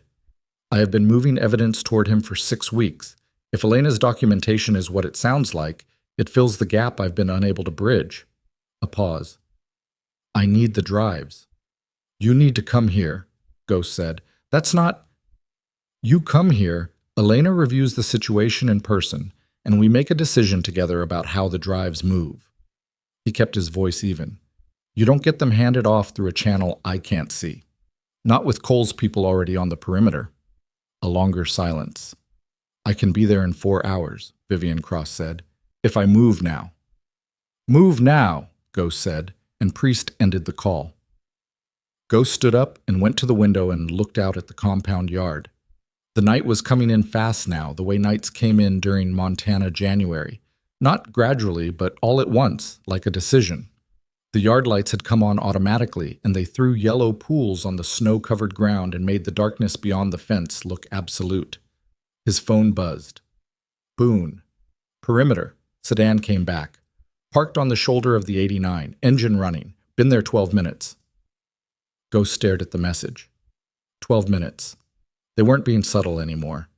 He went to the main building, and he found the room, and he stood in the doorway and looked at the men in it. Dex, Hatch, Rook, Boone, who had just come in from outside, Cade at the corner table with his laptop open, 3 others, and he said, We have a federal attorney 4 hours out. We have Cole's people stationary on the highway, and we have a complication. Hatch said, What kind? The attorney's name is Vivian Cross. Her sister is Darla Cross. Permits office. She's in Elena's evidence. The room processed this. Rook said, The attorney is related to one of Cole's people. Estranged, recused from her own case because of it. Claims she's been running a parallel operation through a different channel. Ghost leaned against the doorframe. That could be true, or it could be a way to intercept the evidence before it goes somewhere. It can do real damage. You believe her? Dex said. I don't know yet. That's not an answer. No, Ghost said. It's not. He looked at the room. I need eyes on the highway. I need Cade finished with those drives before Cross arrives. And I need everyone to understand that until I know what this attorney is, she gets access to nothing inside that fence. Cade looked up from his laptop. He had the expression of someone who has been staring at numbers for 6 hours and has found something that has moved the numbers from interesting to urgent. Ghost, I need a minute. Ghost crossed to him. Cade turned the laptop screen. It was a spreadsheet, dense, color-coded, built from whatever Cade had extracted from the first of Elena's drives. Ghost looked at it, and it didn't resolve into meaning immediately, the way it would for someone with Cade's specific background. So he waited. The Ridgeback consulting payments, Cade said quietly. He pointed to a column. I found where they go. Out of Pruitt's shell company, through 2 more intermediaries, one in Nevada, one in Wyoming, and into a personal account. Whose? Cade looked at him. The account holder's name is Robert Voss. The room was not quiet. The room had ambient noise. The heater, someone's boot on the floor, the faint sound of the wind outside. But Ghost stopped hearing any of it. He heard only the name, and then he heard the specific silence inside his own skull that happened when something hit him hard enough to require a full second of reorientation before the world reassembled itself. Robert Voss, his brother, his younger brother, who lived in Whitefish, who worked in commercial real estate, who Ghost had not spoken to in 8 months because the last conversation they'd had ended with his brother hanging up the phone and Ghost sitting in the workshop for 4 hours afterward turning a wrench he wasn't using. That's a common name, Ghost said. His voice was completely flat. Cade met his eyes. The account was opened in Whitefish, Montana, 14 months ago. I cross-referenced the account number against Pruitt's outgoing wire records. There are 31 transfers. Total disbursement is $412,000. A pause. Ghost. The account holder lists his occupation as commercial real estate. The heater ran. Someone shifted in their chair. Dex was very still on the other side of the room with his eyes on Ghost and his face doing nothing at all, which was Dex's way of being completely present. Ghost said, "Pull up everything on that account." "Already running." Ghost turned around and walked out of the room. He went through the main building and out the back door into the cold, and he stood in the dark behind the building where the light didn't reach, and he put both hands flat against the exterior wall, and he breathed. Robbie, who was 34 years old and had been in commercial real estate for 6 years, and who had called Ghost 8 months ago about an investment opportunity that Ghost had declined because he didn't invest in things he didn't understand, and his brother had said, "You never change, do you?" And Ghost had said, "I don't need to change, I need to be careful." And the call had ended badly the way calls between them had been ending badly since their father died. And the estate had been what it had been, and the choices each of them had made with the damage had diverged in the specific way that damage causes people who started in the same place to arrive in entirely different ones. $412,000. 31 transfers. He stood in the cold for 2 minutes and he did not feel the cold. He was aware of it the way you are aware of things that are happening to your body when your body is not where you are. His mind was in a different place entirely, running a line backward through 14 months of transfers, through a shell company in Delaware, through Pruitt, through Tri-County, through Marcus Cole, through whatever conversation his brother had had with whoever had approached him about whatever the money had been presented as, an investment opportunity. He went back inside. Cade had more. Ghost could see it in his posture before he saw it on the screen. The specific tension of a man who has found a second thing when he was already processing the first thing and is not sure which one is worse. "Talk," Ghost said. "The account had a cosigner for the first 4 months," Cade said. "Then the cosigner was removed, but I have the original documentation from the account opening." He turned the screen. The cosigner's name was listed as A. Voss. Ghost stared at the screen. "A?" he said. "First name is redacted in what I have, but the address listed is Crestfall, Montana." Cade paused. "Ghost. Who is A. Voss in Crestfall?" There was nobody named A. Voss in Crestfall. There was nobody with that name who Ghost knew of. There was nobody in his family with that initial. There was nobody in his life, past or present, in Crestfall or anywhere near it with that name.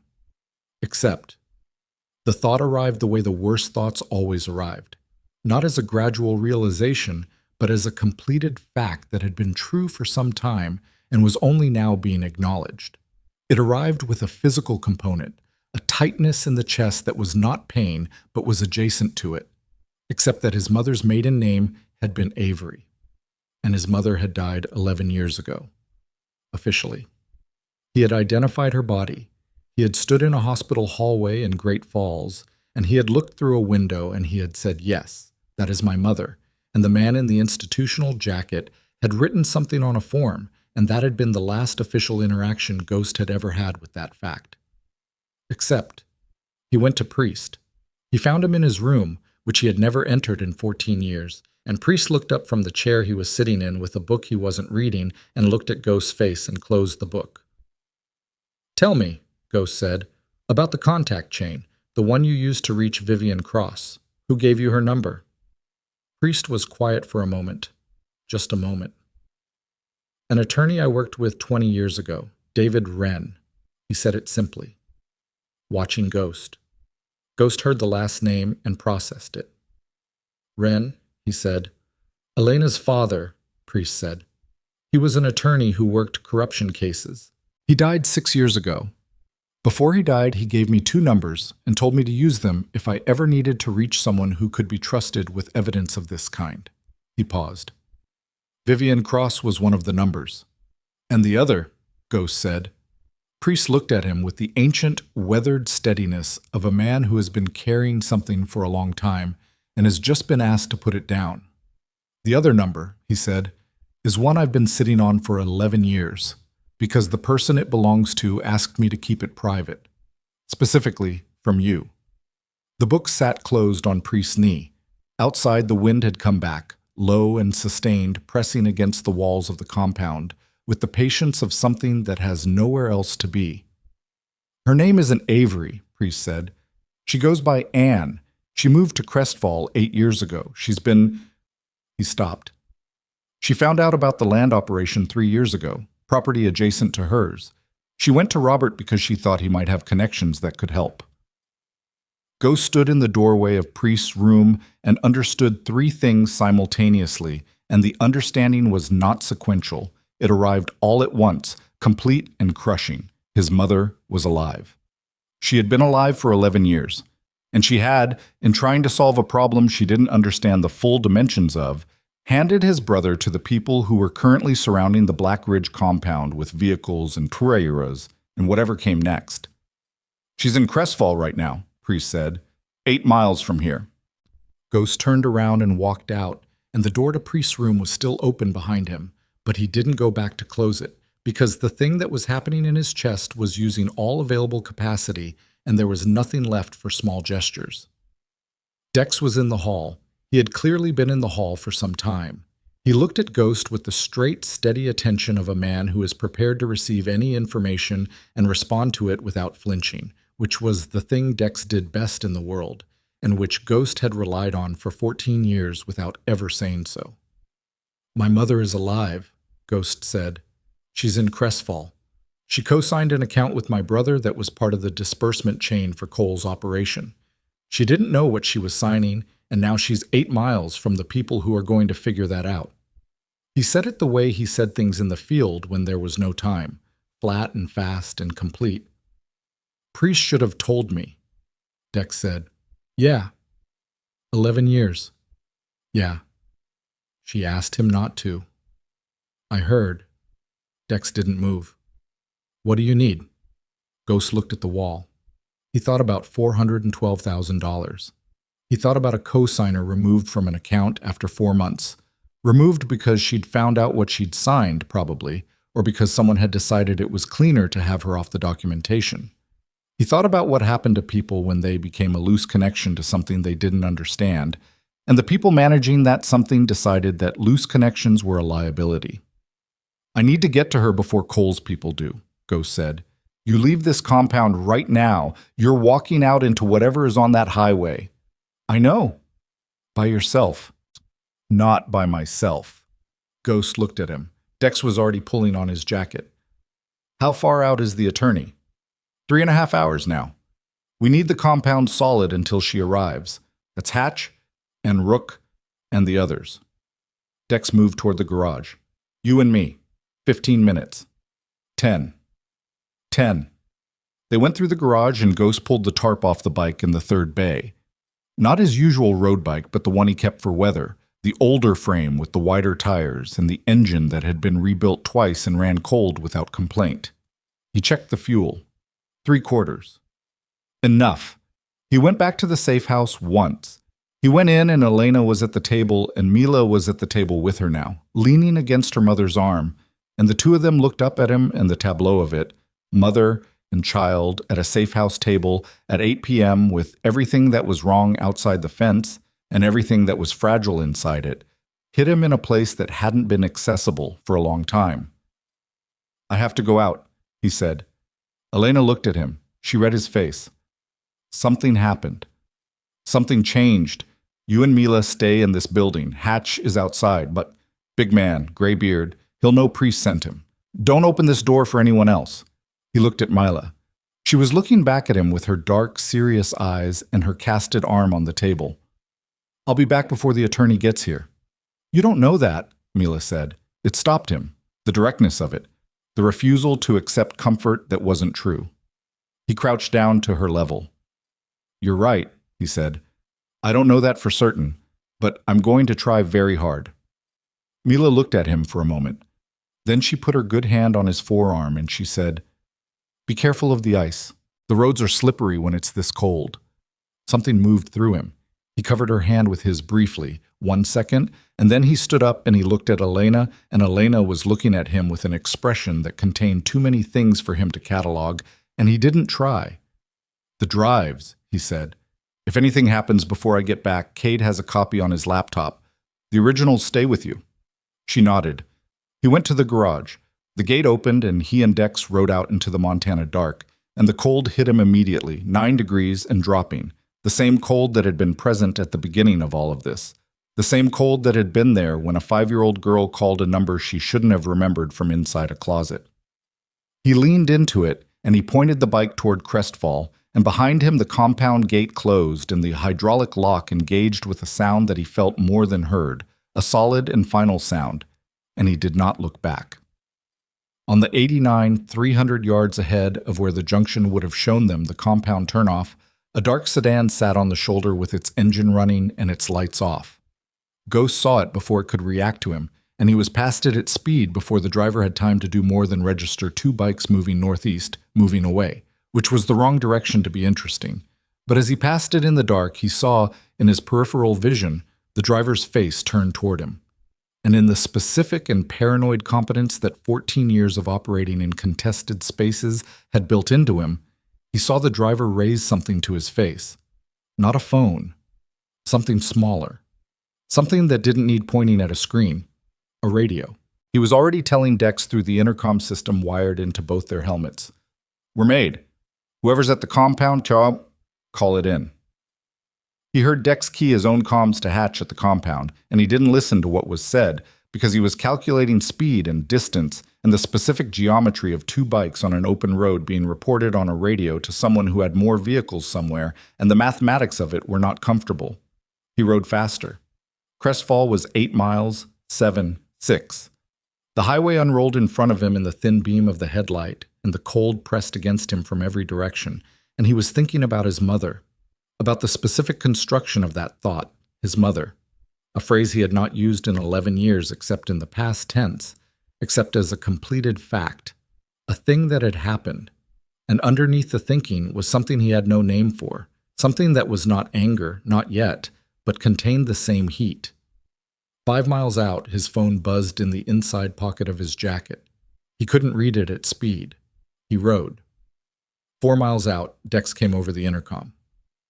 "Hatch says 2 vehicles just turned off the highway onto the compound road. Not the turnoff, the service road. South side.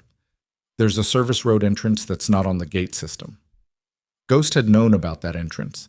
He had flagged it twice in the last year as a security gap, and the remedy had been deferred, and the deferral had just become critical. "How many men can Hatch put on it?" Ghost said into the intercom. "He's doing it now, but Ghost..." "What?" "The vehicle's on the service road. Hatch ran the plates on the forward camera." A pause. The road, the dark, the cold.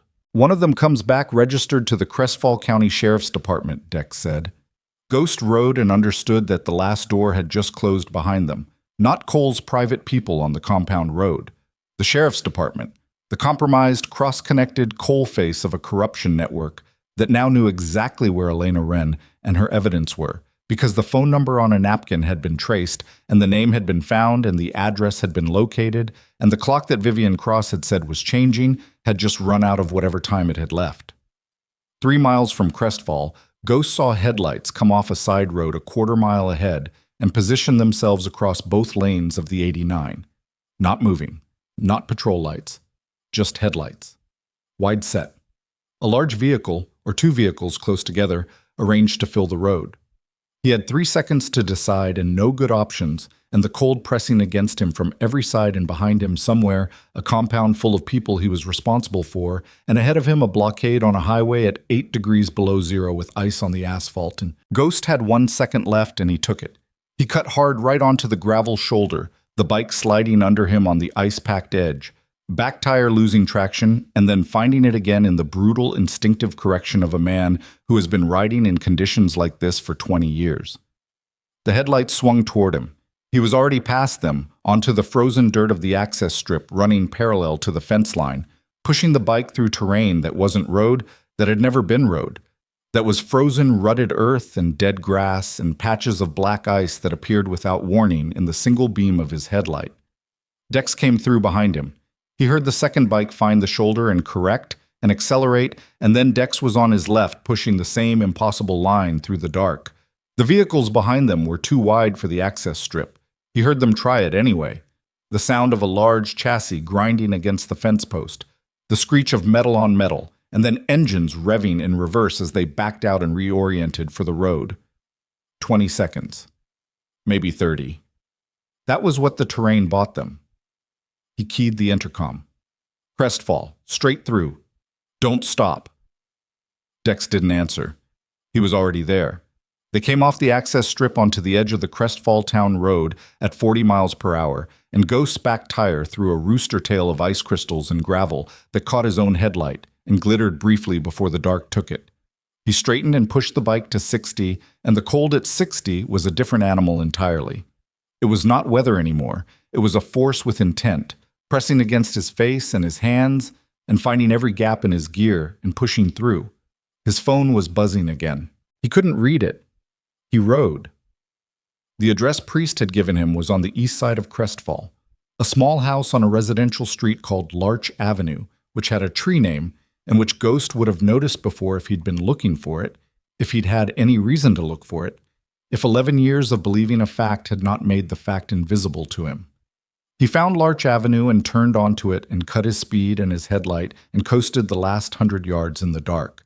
The house was small, single story, a porch light on, one window lit in the back, a vehicle in the driveway, a sedan, older, a dusting of snow on the roof that had been there long enough to accumulate but not long enough to be days old, someone who had been home for hours. No other vehicles on the street, not yet. He was off the bike before it fully stopped, kickstand down in one motion, moving up the front walk with Dex 10 feet behind him, and both of them in the specific controlled urgency that is faster than a run but quieter, the kind of movement that trained people develop because sprinting announces itself in ways that controlled urgency doesn't. He knocked. 3 times. Not soft. Silence inside. Then footsteps. The kind that stop before the door. Someone checking, weighing, deciding. "My name is Ryder Voss," he said. Low, clear, directly at the door. "I'm not going to pretend you don't know that name." A long pause. The door opened. She was 63 years old, and she had his height and his eyes, and the specific set of the jaw that he saw in the mirror every morning and had spent 11 years attributing to genetics without a living source. She was wearing a gray cardigan and her hair had gone white, and she was looking at him the way people look at things they have been both dreading and wanting for so long that the actual arrival of the thing is almost more than the nervous system can process. "Ryder," she said. Just that. "We have maybe 2 minutes," he said. "Get your coat." She didn't argue. She turned back into the house and he followed her in, and he did not look at the photographs on the wall, the framed things on the shelves, the evidence of 11 years of a life lived 8 miles from where he slept, because if he looked at those things right now, he would have to feel something about them, and he did not have 2 minutes to feel something about them. She came back with her coat and a bag that she grabbed from the hook by the back door with the practiced efficiency of someone who has rehearsed leaving. "Robert," she said, "is he—" "I don't know yet. Come on." They went out the front door, and the cold hit her, and she didn't flinch from it. And Ghost registered this detail the way he registered everything now, quickly and without analysis, filing it against a future moment when analysis would be possible. Dex had both bikes running on the street. He looked at the woman coming down the porch steps, and he looked at Ghost, and he said nothing, because there was nothing to say that wasn't already completely visible. "She rides with me," Ghost said. His phone buzzed. This time he grabbed it. Hatch. 3 words. They're inside the fence. And then, 4 seconds later, a second message from Cade. "Drives are copied. Elena has the originals. I'm dark." And then immediately after, a message from a number he didn't have saved but recognized from earlier. "This is Cross. I'm 90 minutes out. I have a federal marshal with me. Hold the compound. 90 minutes. He looked at Dex. Dex had read it over his shoulder. "Hatch has 11 men," Dex said. "Against what? We don't know." "We go back. We go back." His mother was standing on the street beside the idling bike, looking at him with the expression of someone who has accepted that an explanation is not coming right now and is making peace with that. He looked at her face. He looked at it for exactly 1 second, long enough to confirm that it was real, that she was real, that 11 years of a fact he had been living by had just reorganized itself into something that was going to require a very different kind of living. And then he said, "Get on. Hold tight. Don't lean against me. Lean with me." She got on. They rode back toward the compound at a speed that was not safe and which Ghost sustained anyway because safety had been a relative concept for the last 30 hours and was becoming more relative by the minute. A mile from the compound turnoff, they met the first vehicle coming out. It was the dark sedan from the highway checkpoint, or one like it, moving fast in the opposite direction, and as it passed, Ghost looked through the driver's window in the combined wash of headlights, and he saw two men in the front and something in the back that he couldn't fully read in the half-second of their passing. He braked, turned, looked at the sedan's taillights receding, something in the back window, a shape. He keyed the intercom. "Dex." "I saw it." "That was someone in the back seat." "Yeah." "That was not one of Cole's people." Dex was already turning his bike. "No," he said. "It wasn't." They went after the sedan at speed, and Ghost's mother held on and said nothing, and the compound turnoff flashed past to their left, and the sedan ahead was pushing 80 on an iced highway, and Ghost was pushing 90, trying to close the gap, and the distance between them was holding at 200 yards, because whatever was driving that sedan was also good in the cold. His phone rang. Hatch. He hit speaker and shoved it against his helmet. "They took Elena," Hatch said. The words were flat and controlled, and underneath them was a rage so compressed it had become architectural. "4 of them through the service entrance, 3 more from the front while we were covering the south. She went. They took her out the south gate before we could close it. Mila is here." "Mila is okay. But Elena, I'm behind the vehicle," Ghost said. "Ghost? How many still inside the fence?" "2. Rook has them contained in the yard. They're not going anywhere." A pause. "One of them is wearing a sheriff's department jacket." Ghost had no words for what moved through him then. It was not anger. Anger was too simple, too single-noted for what he was feeling.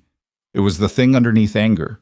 The cold, structural recognition that the system that was supposed to prevent exactly this had been the mechanism of exactly this, and that understanding it didn't change it, and that the only available response was to be faster and more deliberate than the people who had counted on the system to protect them. He closed to 100 yards behind the sedan. Dex came up on his right, both bikes now running parallel, flanking a line that the sedan couldn't hold on the icy highway without one of them on either side. The sedan braked hard, corrected, accelerated again. The driver knew they were there. At 70 miles per hour on 9-degree ice, on a Montana highway with no traffic and no lights, and nothing on either side but frozen field and fence line and sky, Ghost made the calculation that he would never have made 18 hours ago. Not because the math had been different then, but because the variable that changed the math, the specific weight of what was in that back seat, the specific cost of what happened if the sedan reached wherever it was going, had not yet been in the equation.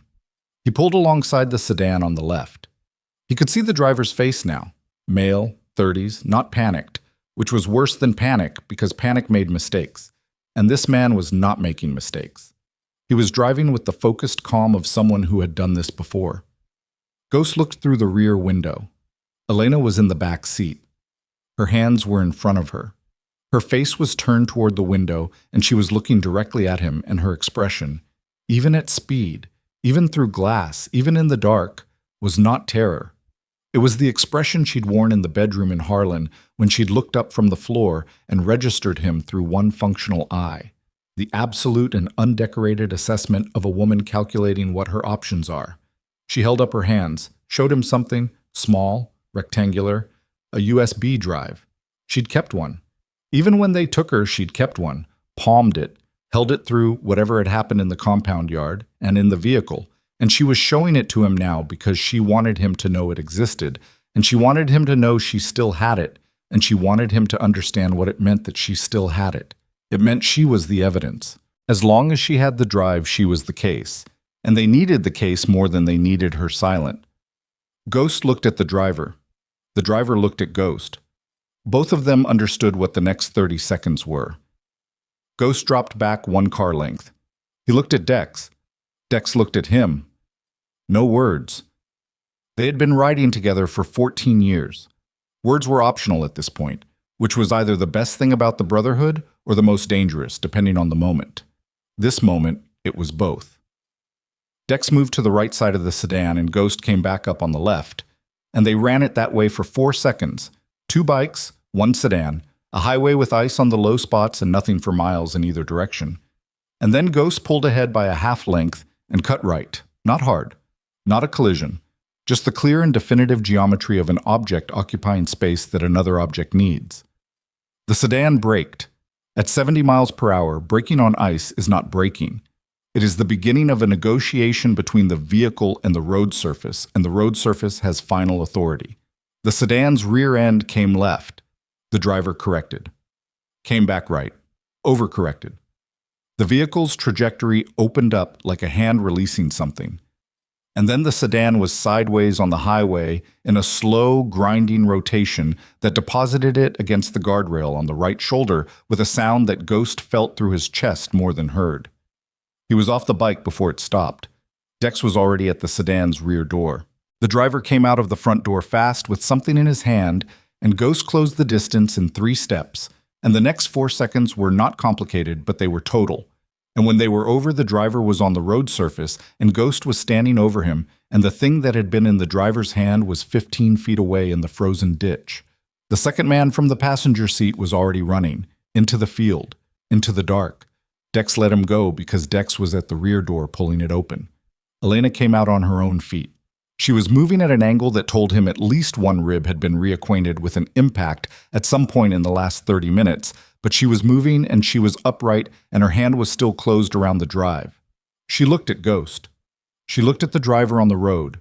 She looked back at Ghost. "Your mother," she said, slightly breathless. "She's on that bike." Ghost looked back. His mother was sitting on the back of his bike at the road's edge with both hands in her pockets, watching what had just happened with the steady, unfrightened attention of someone who has decided that what she is looking at is not something she is afraid of. "Yeah," Ghost said. Elena looked at him, at the road, at the dark field where the second man had disappeared, at the compound turnoff a mile back, at the drive in her hand. "Vivian Cross," she said. "How far out?" Ghost checked his phone. The message had come in 15 minutes ago. 75 minutes, maybe? 70? Elena looked at the drive. She looked at Ghost. And whatever calculation she had been running since the bedroom floor in Harland, since the closet phone call, since 18 months of methodical and solitary evidence building, whatever the sum of that calculation was, it arrived in her face now as something that was not peace and not resignation, but was perhaps the thing that comes after both of those when a person has finally run out of options that don't require trusting someone completely. She held the drive out to him. "Don't lose it," she said. He took it. He closed his fist around it, and the plastic edge pressed into his palm, and he held it the way you hold things that are the only copy of something irreplaceable. Somewhere behind them, back toward the compound, he could hear engines, multiple engines, coming fast. And beneath that sound, faint and high and building from the direction of the highway, the sound of vehicles moving in formation, not one or two, but several, with the particular engine note of vehicles that were not private cars and were not Cole's people and were not the sheriff's department. Dex heard it too. He straightened from where he'd been standing by the wrecked sedan, and he looked down the highway, and he looked at Ghost and said, "That's federal." And it was. And they were still 40 minutes early, which meant something had changed, which meant the timeline had compressed in a direction that Ghost didn't yet understand, and the driver on the road in front of him was not talking, and the second man was somewhere in the dark field, and the drive was in his fist, and his mother was on his bike 8 miles from the life she'd been living in secret, and Mila was in the compound with a casted arm and star pajamas, and Hatch had 2 men contained in the yard, and somewhere in the federal vehicles coming down the 89 was a woman named Vivian Cross, who was either the thing that ended this or the thing that made it worse, and Ghost stood on a frozen Montana highway and looked at all of it and felt, for the first time since 11:47 p.m. the night before, not the weight of the situation, but the specific and clarifying sensation of a man who has been moving towards something without knowing what it was, and has now arrived close enough to. The federal vehicles came to a stop on the 89 with their lights cutting hard white lines across the frozen road, and Ghost stood in those lights and did not move and did not raise his hands, because raising your hands was for people who were uncertain about what they were doing, and he was not uncertain. Vivian Cross came out of the second vehicle. She was 44 years old, and she walked on ice like someone who had grown up on it, deliberate and without hesitation, and she had the specific face of a person who has been running on 4 hours of sleep for 6 weeks and has stopped noticing. She looked at the wrecked sedan on the guardrail. She looked at the driver on the road. She looked at Ghost. She looked at Elena. Something happened in her face that was brief and total, and she locked it down in under a second, the way trained people lock things down. But Ghost saw it, and Elena saw it, and in the wash of the federal headlights, the two women looked at each other across 15 feet of frozen highway. "You're alive," Vivian said. "So far," Elena said. The federal marshal who had come out of the first vehicle was already at the sedan, already at the driver, already doing the procedural things that the situation required. A second marshal was on a radio. A third was at the guardrail looking at the ditch. The machinery of consequence was engaging, and Ghost stepped back from it not because he was finished, but because this part was not his. He opened his hand and looked at the drive. He walked to Elena, and he gave it back to her. She looked at it in her palm. She looked at him. "You were supposed to keep it safe." "You're the one who kept it safe," he said, "through everything. It should go from your hand." She closed her fingers around it. She turned to Vivian Cross and she held it out, and Vivian took it, and for a moment the two of them stood there on a Montana highway at 9 degrees with a USB drive passing between them, and everything that the drive contained and everything that its existence had cost moving with it. "Darla," Elena said. Vivian looked at her. "I know." "She's going to be, I know," Vivian said again, quieter. "I've known for 14 months what Darla is going to be. I made my peace with it." She looked at the drive. "Or I'm making it." Ghost turned away from them because that was a thing that needed its own space, and he had enough of his own things to look at. His mother was still on the bike. He walked to her and she climbed off, and they stood on the road shoulder in the federal headlights and looked at each other for the first time in 11 years without the mediation of a lie that one of them had been living and the other had been surviving. 11 years, he said. "Yes." Priest knew. "I asked him to—" "I know what you asked him." He looked at her face. His face, rearranged by age and experience and the specific weathering of a life lived in partial hiding. "Why?" She was quiet for a moment. The cold moved around them. "Because I was ashamed," she said, "of what I'd become, of the choices I made after your father. I didn't want you to see it." She paused. And then time kept passing, and the shame got heavier and the distance got harder to cross. And by the time I understood that I'd made the wrong choice had been made for so long that I didn't know how to unmake it. Ghost looked at the frozen road, at the federal vehicles, at the dark field where the second man had run and not come back, at the wrecked sedan and the men in institutional jackets moving around it. "Robert," he said. "He didn't know what he was signing," she said immediately. "He didn't." Harland Pruitt approached him through a professional contact. It looked like a legitimate investment fund. I co-signed because Robert asked me to, and because I trusted him, and because I didn't ask enough questions. Her voice tightened. "When I figured out what the money was, I told Pruitt I was out. He told me that leaving was not an option that was available to me." She paused. "That was 8 months ago. I've been trying to find a way out since." Ghost thought about the 2 passes on the highway. The photographs of the compound, the sedan on the shoulder with its engine running. He thought about the account with the cosigner removed after 4 months. Not removed by her, removed by someone who had decided that a nervous cosigner was more liability than convenience, which meant they'd been watching her and assessing her for at least that long. "They were going to get to you," he said, "whether last night happened or not." "Probably," she said. "Yes." He had nothing to say to that. He stood with it instead, which was different and harder and necessary. At 4 in the morning, Vivian Cross sat at the table in the Black Ridge compound's main building with Cade's laptop open in front of her and a phone against her ear and a cold mug of coffee at her elbow that she hadn't touched, and she worked. Ghost sat across from her. He wasn't helping with the work. He didn't have the vocabulary for this part. He was there because someone needed to be there, and because the compound was his, and because somewhere in the back of the building, Mila was asleep again, finally, after having been awake for the handoff of Elena from the highway and the return to the compound and the long, slow process of convincing her that everyone who mattered was accounted for. Hatch had the two contained men in the storage building on the south side. One of them, the one in the sheriff's department jacket, had been talking for 40 minutes before the federal marshals arrived to take over. The other one was not talking and appeared to have calculated that not talking was his best available position. The federal machinery did not require him to talk. It had the drives. Marcus Cole was arrested at 5:15 a.m. at his residence in a town 40 miles south of Harland by two federal marshals and a state investigator who had been waiting for the authorization that Vivian's call from the highway had set in motion.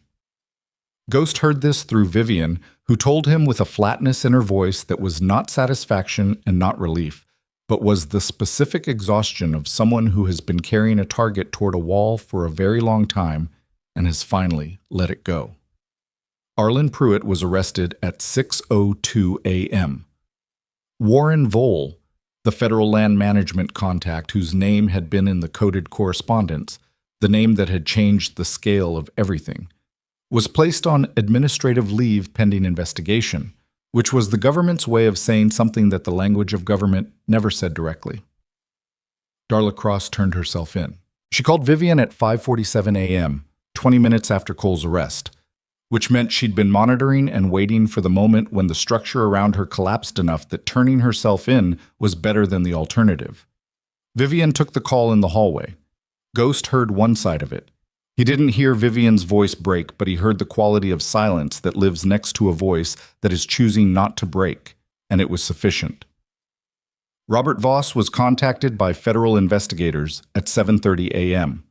He was not arrested. His cooperation had been established through the account documentation and the nature of his involvement, unwitting, exited, reported internally through a channel that had been buried, placed him in a category that Ghost didn't have legal language for but understood as something other than culpable. His brother called him at 8 in the morning. The conversation lasted 4 minutes. It was not a resolution, it was a beginning, which was different, and which was, given 14 years of distance and two different kinds of damage, probably the most that 4 minutes could reasonably produce. Elena spent the pre-dawn hours with Vivian and did not sleep and did not appear to want to. She sat at the table and she answered questions, and she walked Vivian through the notebook and the photographs and the financial records with the same careful precision she had used with Ghost in the safe house. And Ghost watched her do it and thought about what it cost to maintain that precision after 30 hours of running, of fear, of a wrecked sedan on a frozen highway, and a drive palmed through a car door. At some point, Priest put a plate of food in front of Elena, and she ate it without stopping talking, which Ghost found, in some uncategorizable way, the most specifically human thing he had witnessed in the entire 30 hours. Dawn came in at 7:49 a.m., and it was different from the dawn the day before. Not warmer. The temperature was still 9 degrees and there was no sun to speak of, just the gray lightning of a Montana January sky that traded darkness for a slightly less dark gray. But it was different because the compound was different, because the 14 men in it were different, because the two people who had arrived through a gate at 2:40 a.m. were still there and still breathing, and the machinery that had been organized against them was now organized against the people who had set it in motion. Ghost went outside. He stood on the porch of the main building and he drank coffee and he watched the compound yard go from black to gray in the thin early light. The generator hummed. The fence was intact. A Harley in the far garage ticked as its engine cooled from Boone's last perimeter run. The aspen trees beyond the fence were stripped and still, and the sky above them was the color of old pewter. Mila came out 20 minutes later.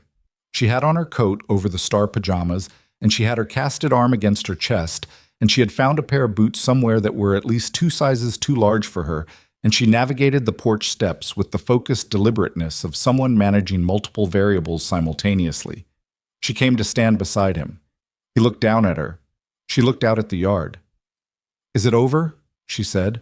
He thought about the question the way she'd asked it, directly, without softening, with the specific gravity of a child who had learned that the answer to that question was rarely clean. "The bad part," he said. "Mostly." She appeared to consider this. "What's left?" "The figuring out part. The part where you decide what happens next." She looked at the yard for a moment longer.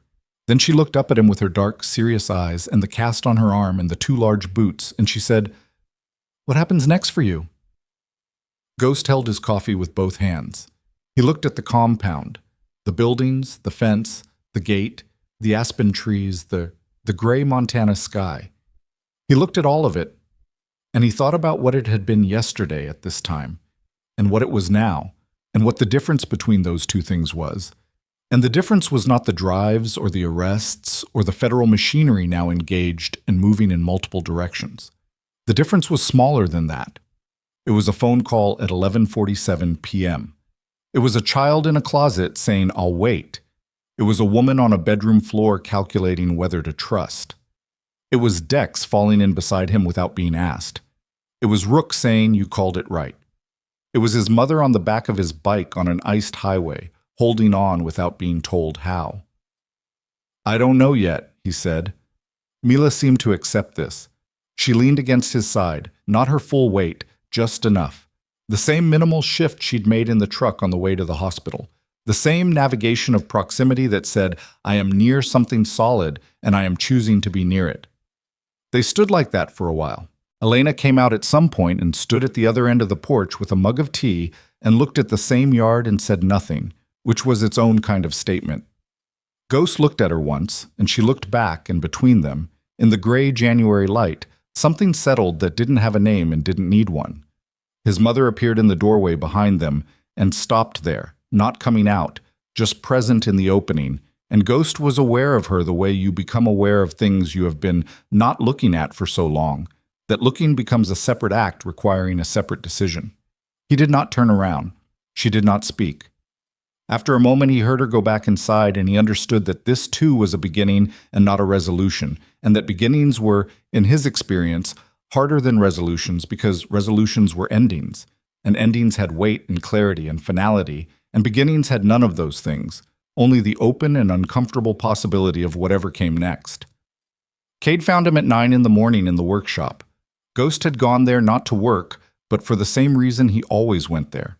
The yellow light, the smell of oil, the specific silence of a space that had only one purpose and held nothing else. He was sitting on the workbench with his coffee, and he was not doing anything, and Cade came in and leaned against the doorframe and said, "Vivian Cross wants to know if you need anything. From her office, formally." "Tell her no." Cade nodded. He started to go and then stopped. "The account. Your brother's account, the transfers, for the record, the forensic record, you were not in proximity to any of it." "I know. Just saying, in case it mattered." Ghost looked at him. "It doesn't." Cade left. Ghost sat in the workshop and drank his cold coffee and thought about the January 14th that had arrived 3 years ago and the January 14th that had arrived yesterday and what had been different between them. The first one he had sat through alone in this same light, turning a wrench, counting the cost of things that hadn't balanced and never would. The second one he had spent in motion, in the cold, in the specific and clarifying urgency of someone else's need, and it had been terrible and dangerous and had cost him things that were going to take time to calculate. But he had not been alone in it. The phone rang at 11 a.m. He looked at the screen. Unknown number. For one long second, he felt the full weight of the last 30 hours move through him. The specific, complete exhaustion of a man who has been awake for 32 hours in 9-degree cold, making decisions that other people's survival depended on. He picked up. "It's Mila." Small voice, serious. Coming from somewhere in the main building, probably from one of the spare phones that had materialized from somewhere in the organizational chaos of the morning. "I just wanted to make sure you were still here."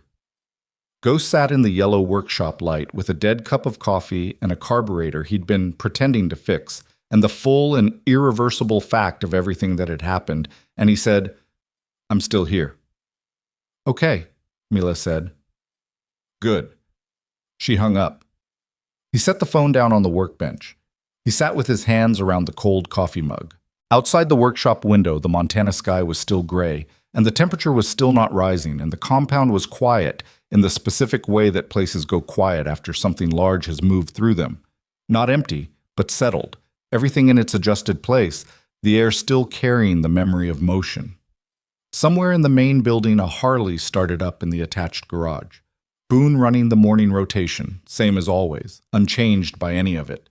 the bike's engine turning over with the rough and reliable sound of something that did not need the world to make sense in order to function. Ghost listened to it idle. He breathed it in.